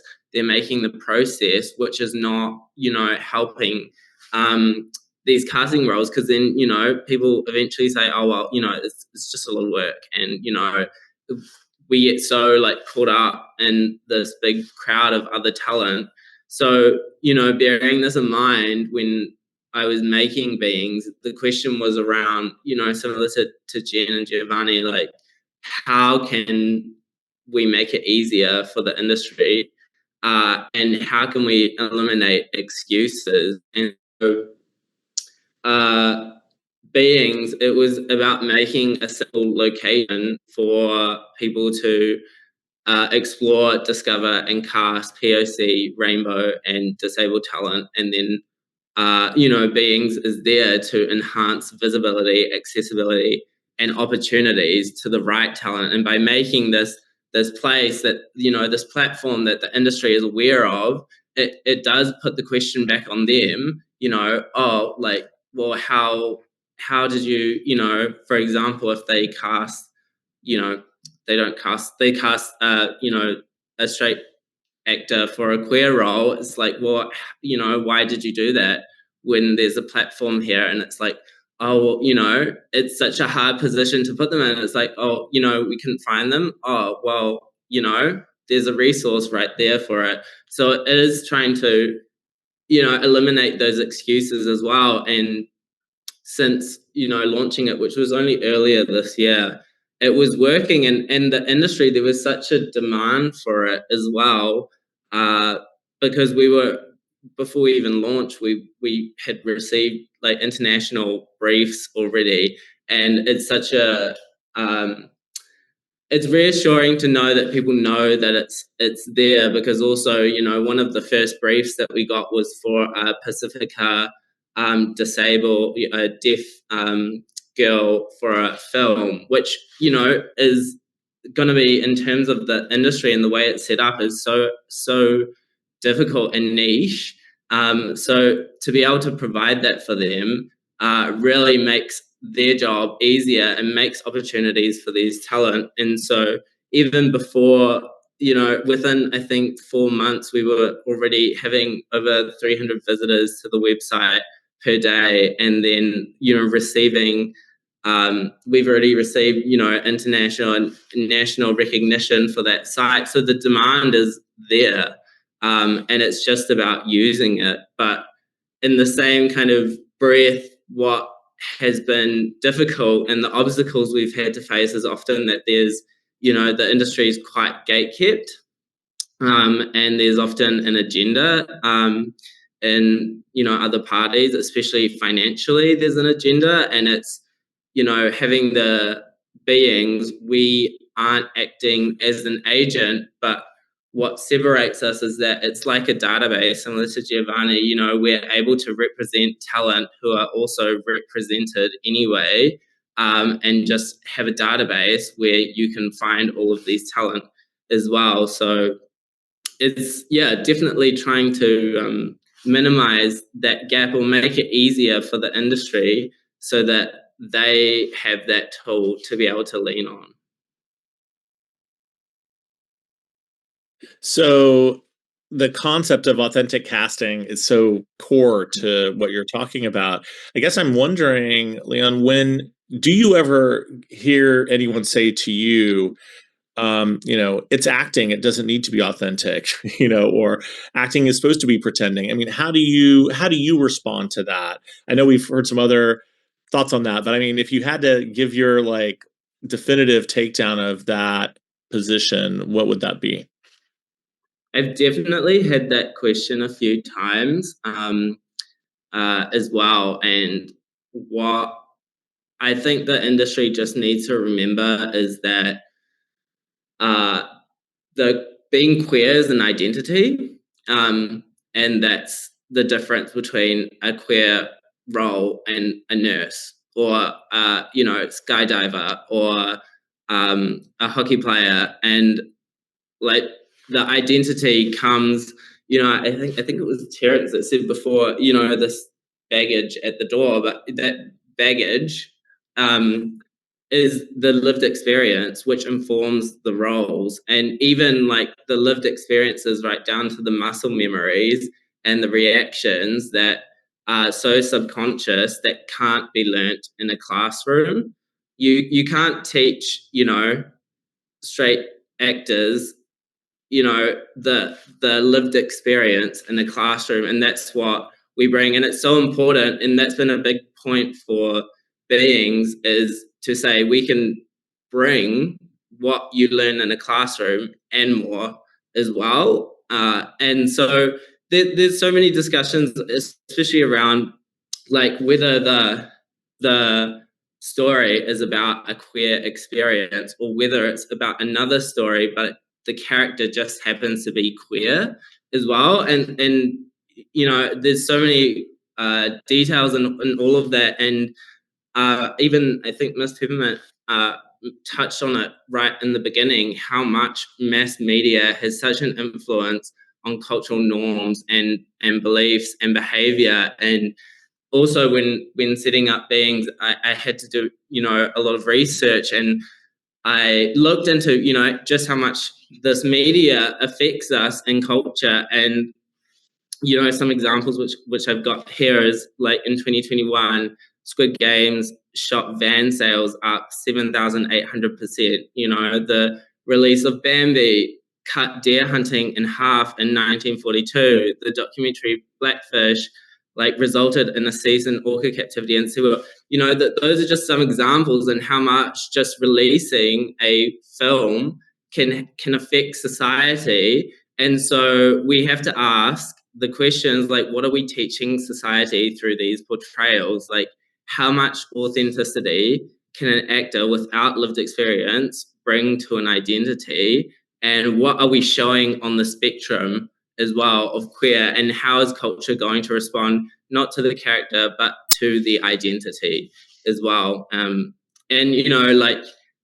there's so many facets, and I'm not this kind of deciding overlord, but I do think that authentic casting eliminates a lot of the questions and worries and concerns that the industry often have, especially around the appropriate casting and appropriate procedures.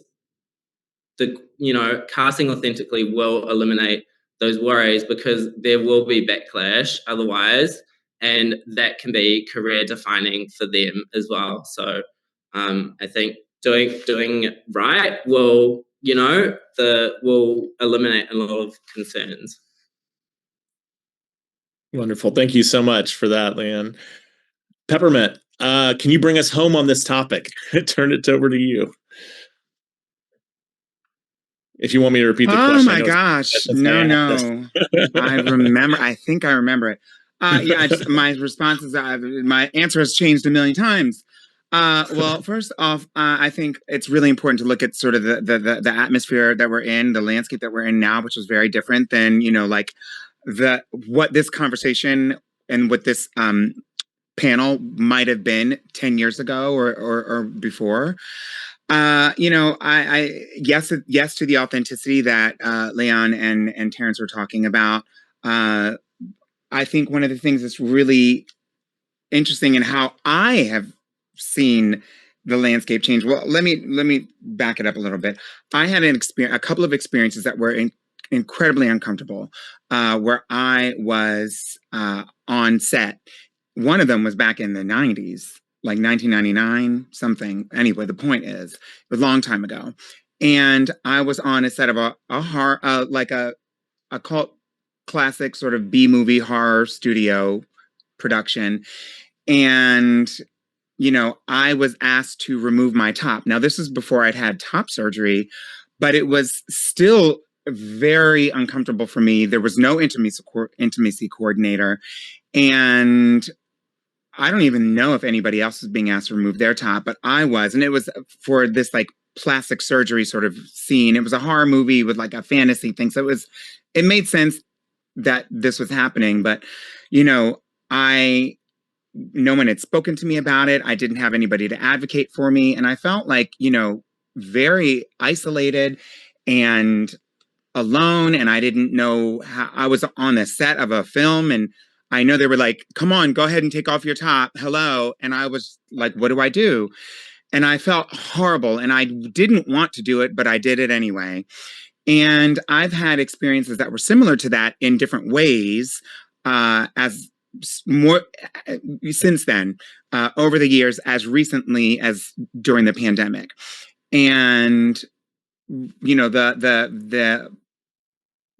I'm so grateful and so happy that the initiatives with intimacy coordinators have developed, and that, because the most recent time that this happened to me, this was during the pandemic, so we were still kind of lockdown, but they were continuing with the project anyway, and they were saying like there was only like 3 or 4 intimacy coordinators in New York that they could have chosen from. I was like, are you serious? And apparently that was like the situation.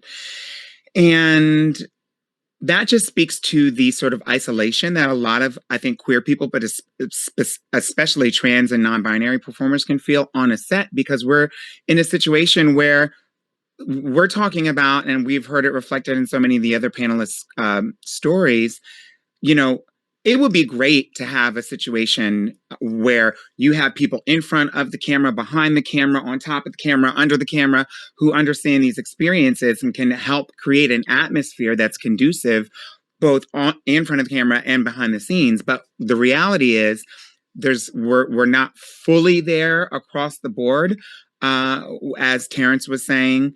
And so many times you end up with a solitary queer person who's the actor on set, but who also has to be their own intimacy coordinator, and also has to advocate not only for themselves, but then their experience, because it's not that all the entire set hasn't moved into the authenticity of it. They're checking off a box. So then the authenticity has to come from the experience of the one person who's on set, who happens to be the actor, but also has to tell them, oh, the costume wouldn't fit like that, or this wouldn't happen this way. And so suddenly you're like, they're leaning on your expertise and your experience and your baggage to help craft the story in a more authentic way, so that when audiences see it, there's not a lot of blowback. So they're relying on the experience of the performer to help write into the story the authenticity that's there. And if you don't have a queer writer who can contribute, then they're relying on the queer actor to give their experience. And and that's the teaching of it all, right? And I think that's necessary when we're lacking other people on set and other people in the pre-production process that can contribute in that way. Because then when you end up with is, you know, an actor a cis actor who wins an award for being you know, for playing a trans role, and then gets up there and in their interviews talks about, like, jokes about, you know, what's the hardest part about playing a trans woman? Oh, the pantyhose and my balls didn't fit, or something stupid like that we saw, you know, about 15 years ago. And, you know, that was a slap in the face when that really happened in real life. So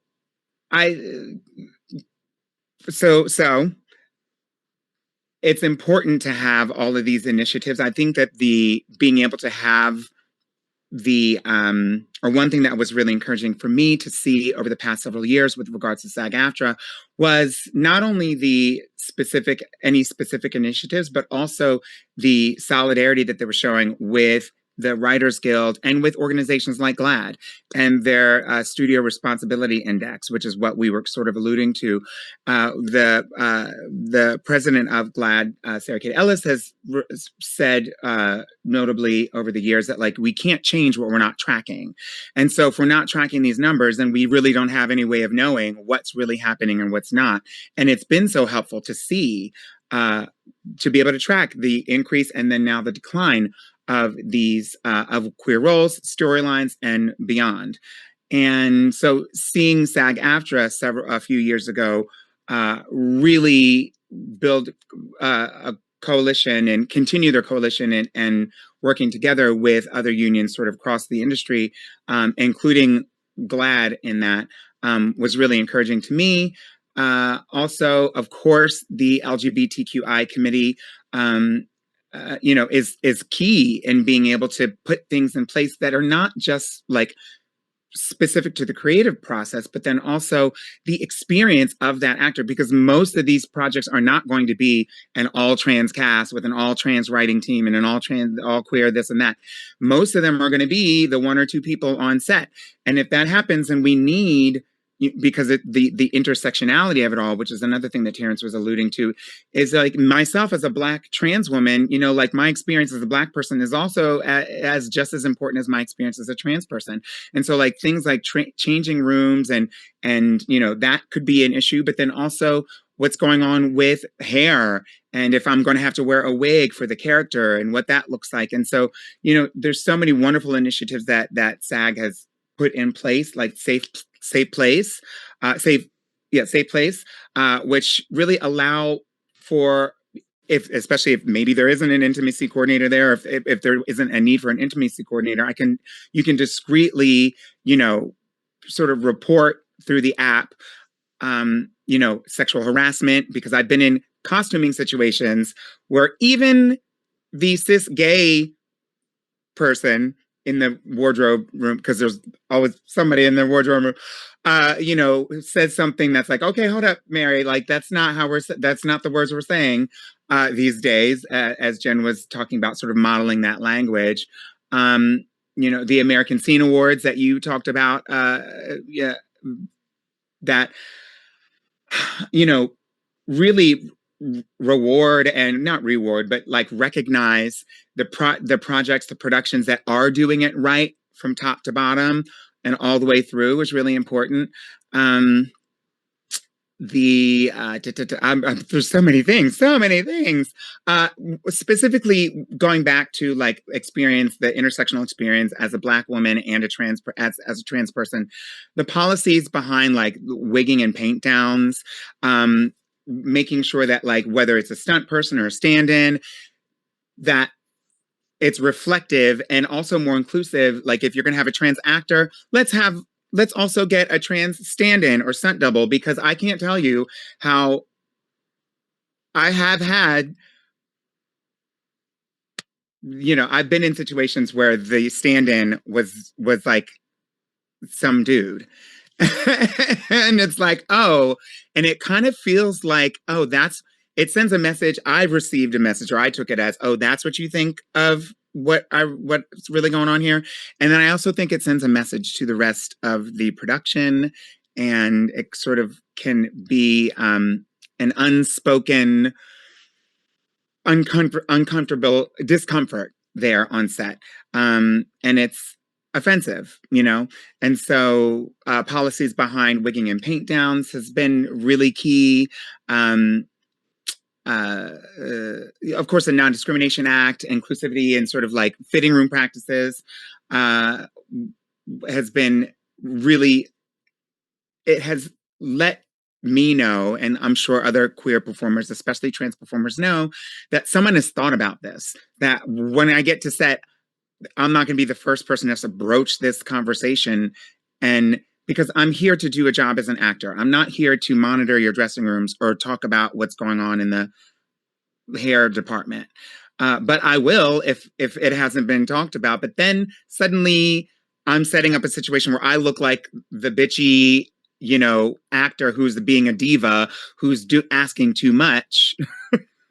You know, and so I'm really grateful for like those types of policies. There's so many more that SAG-AFTRA have championed for the LGBTQI plus community across the board, but those that sort of address the intersectional issues that we can face behind the scenes, so that we can feel supported in terms of not having to advocate and fight so hard just to show up and come and be at work, you know. Wow, what a great and wide-ranging answer. Let me just say thank you for the shout out to the American Scene Awards, which, by the way, are this coming weekend. We do them every 2 years. This weekend there again, and thank you, Peppermint, for co-hosting them for us last time in 2023 and our last round of them. And they're the only awards we give to employers. These are awards to employers for commitment to diversity, and sort of the idea is, you know, carrot and stick, like, you know, yes, we're going to be tough, but also when an employer does things right and reflects diversity and inclusion in their work, we want to also give them a chance to be acknowledged for that. So if anybody is interested in checking them out, just watch SAG-AFTRA's social, like Instagram or whatever, and we'll have the links posted there because they're public and you can watch them this weekend. But what I really wanted to get into with you, if I could, Peppermint, is, you know, the survey that's on the FIA website, and I think the Secretariat just posted a link to the page where you can find this survey if you haven't. It was groundbreaking and really included people from all over the world, unions from all over the world, all the continents, et cetera. But one of the things that survey showed was that trans performers are far less likely to be out to casting directors and producers than to their peers. And also, by the way, there was a real shortfall in trans participation in the survey itself, which is another factor that we need to address. So what I was wondering is, Peppermint, based on your experience, what kind of structural changes do you think we ought to make or need to be made so that trans performers can feel more safe being visible in the industry in general, and specifically to people who are involved in making employment decisions like casting directors and producers? I think, you know, that's a great question. I think one of the things, I mean, currently, in current day, we're seeing a lot of sort of, or we have seen some, and hopefully we don't see a lot more, sort of preemptive capitulation to these changes in DEI policy that the current administration has tried to levy and sort of use to withhold federal funding and sort of like strong arm, I don't know, bully the private sector into like implementing these discriminatory practices. And so I think one of the things is reaffirming, like every single time because honey, every single week it feels like a new memo is coming out, putting out, reaffirming and sort of answering all of these ebbs and flows within the culture and legislatively, I think sends a great message to just put out the beacon that, hey, this is still a safe space. This is still an industry that like, no, we're going to do it as we want to do it. Like on the more grand scale. I think that it's really interesting. You know, I was unaware of that statistic or that factor that many trans folks are not out to their professionally or to the representatives and to their casting and to casting directors and agents. I think that, you know, that I would imagine that that probably has something to do with wanting to be bookable and sellable in an industry that has declining trans roles.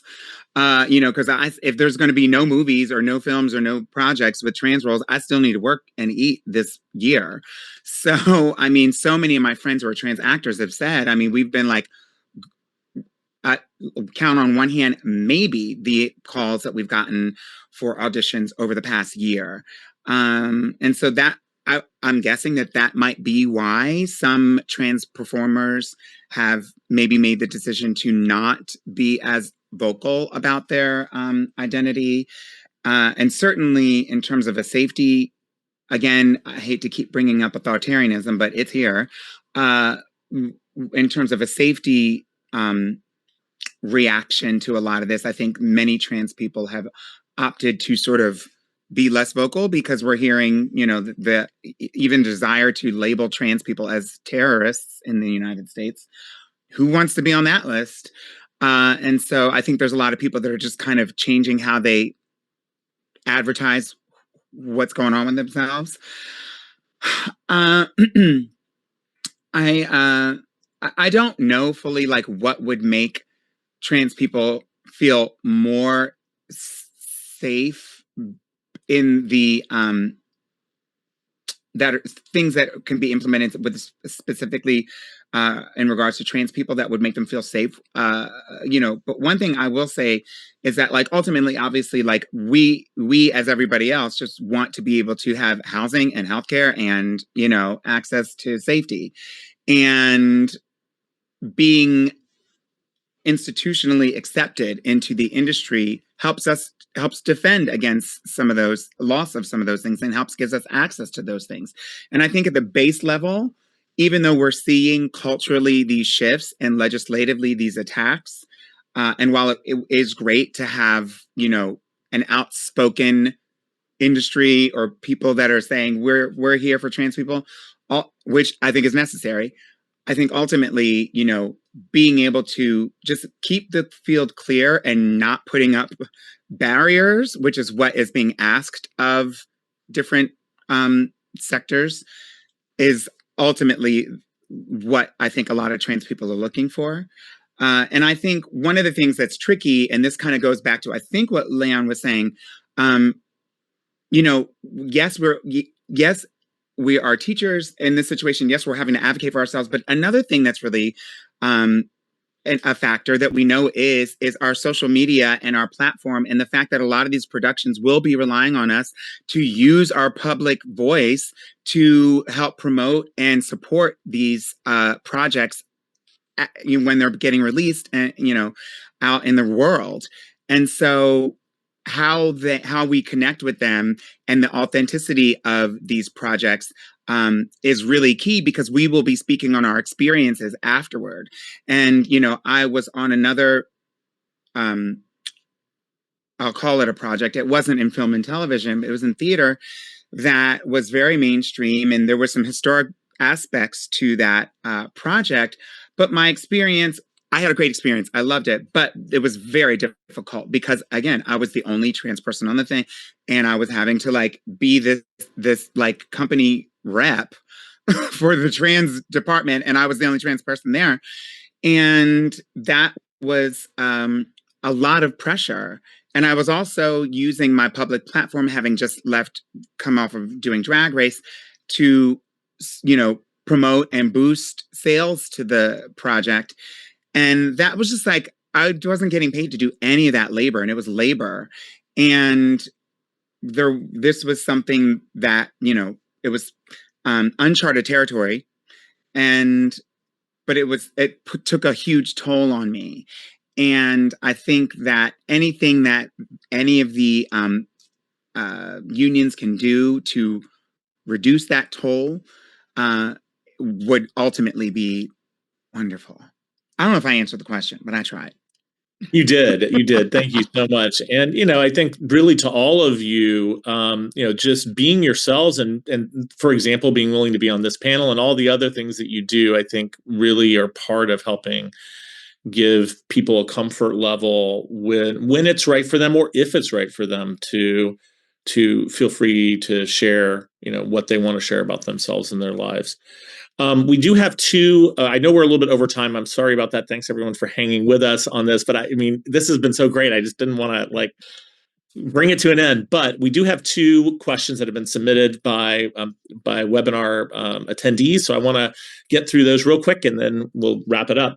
The first question was directed to me, which was about the American scene language that I had mentioned earlier, and it was, does it also represent people of color and other ethnicities? How does it work in terms of how you can make a production not say, this is my production and I can write the characters however I want? Thanks. So yes, it does. The American scene language absolutely covers all different aspects of diversity and inclusion. Everything that could be represented on screen, it addresses that. It doesn't say that a producer or a writer or anyone has to write something specific. The American scene language is more of a commitment on the part of the studios and producers collectively to deliver a result that is in total reflective of the American scene. Obviously, not every production will reflect every aspect of the American scene. That'd be impossible. But the reason we collect data, the reason we have these conversations is to make sure that in the aggregate, we are seeing a diverse representation of the American scene. And obviously that's focused on the US, in that sense, American. But the same concept we would support and certainly could apply outside of the United States to the authentic, cultural representation in every country. So thank you for that question. And the second question was, don't you think actors can feel intimidated or discriminated if you ask them if they are LGBT plus in order that they can be cast for an LGBT plus character? And then the question says, and about the fallacy, so you need to be a murderer to play a murderer, what would you answer? I think Léon answered some of that before, but I want to just offer any panelist who wants to the chance to respond to that question about, is it a problem to seek out authenticity by having people self-identify? Giovanni's already unmuted. And his hand's up. Giovanni, go for it. Very quickly, because that's happened so many times. In terms of the law here, you can't ask people about their protected characteristics, but what you are allowed to do in the casting call is to say, we particularly welcome applications from people, from performers who identify whatever the characteristics are of that particular role, which means basically that they don't have to come out in the room, but they know that if they want to, they can, because they purposely in the casting call made it open so that those who feel comfortable doing so can come out. So nobody has to come out and nobody gets asked, but it's there if you feel comfortable. And Jen, you wanted to jump in as well? Yeah, just to add to that, one of the things that that was a very cognizant choice to put that piece in the guide, that where we encouraged industry folks to get out there and learn their community, learn the actors, get to know people, go to shows, figure it out, so that you can build relationships with people, which leads to more authentic casting anyway, so that and then the performers that are comfortable and out in the community, you'll learn that because you've made it a point to go out and learn who is around you. So that is also because then you never get into a situation where you call them into a room where you go, well, they look queer, so maybe they're queer. And then that other piece that Giovanni was speaking about, when you put that in the casting call with the right kind of languaging, it's very effective.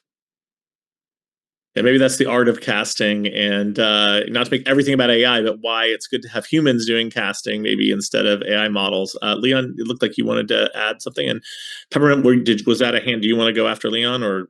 No, I was just saying, drag AI, drag AI.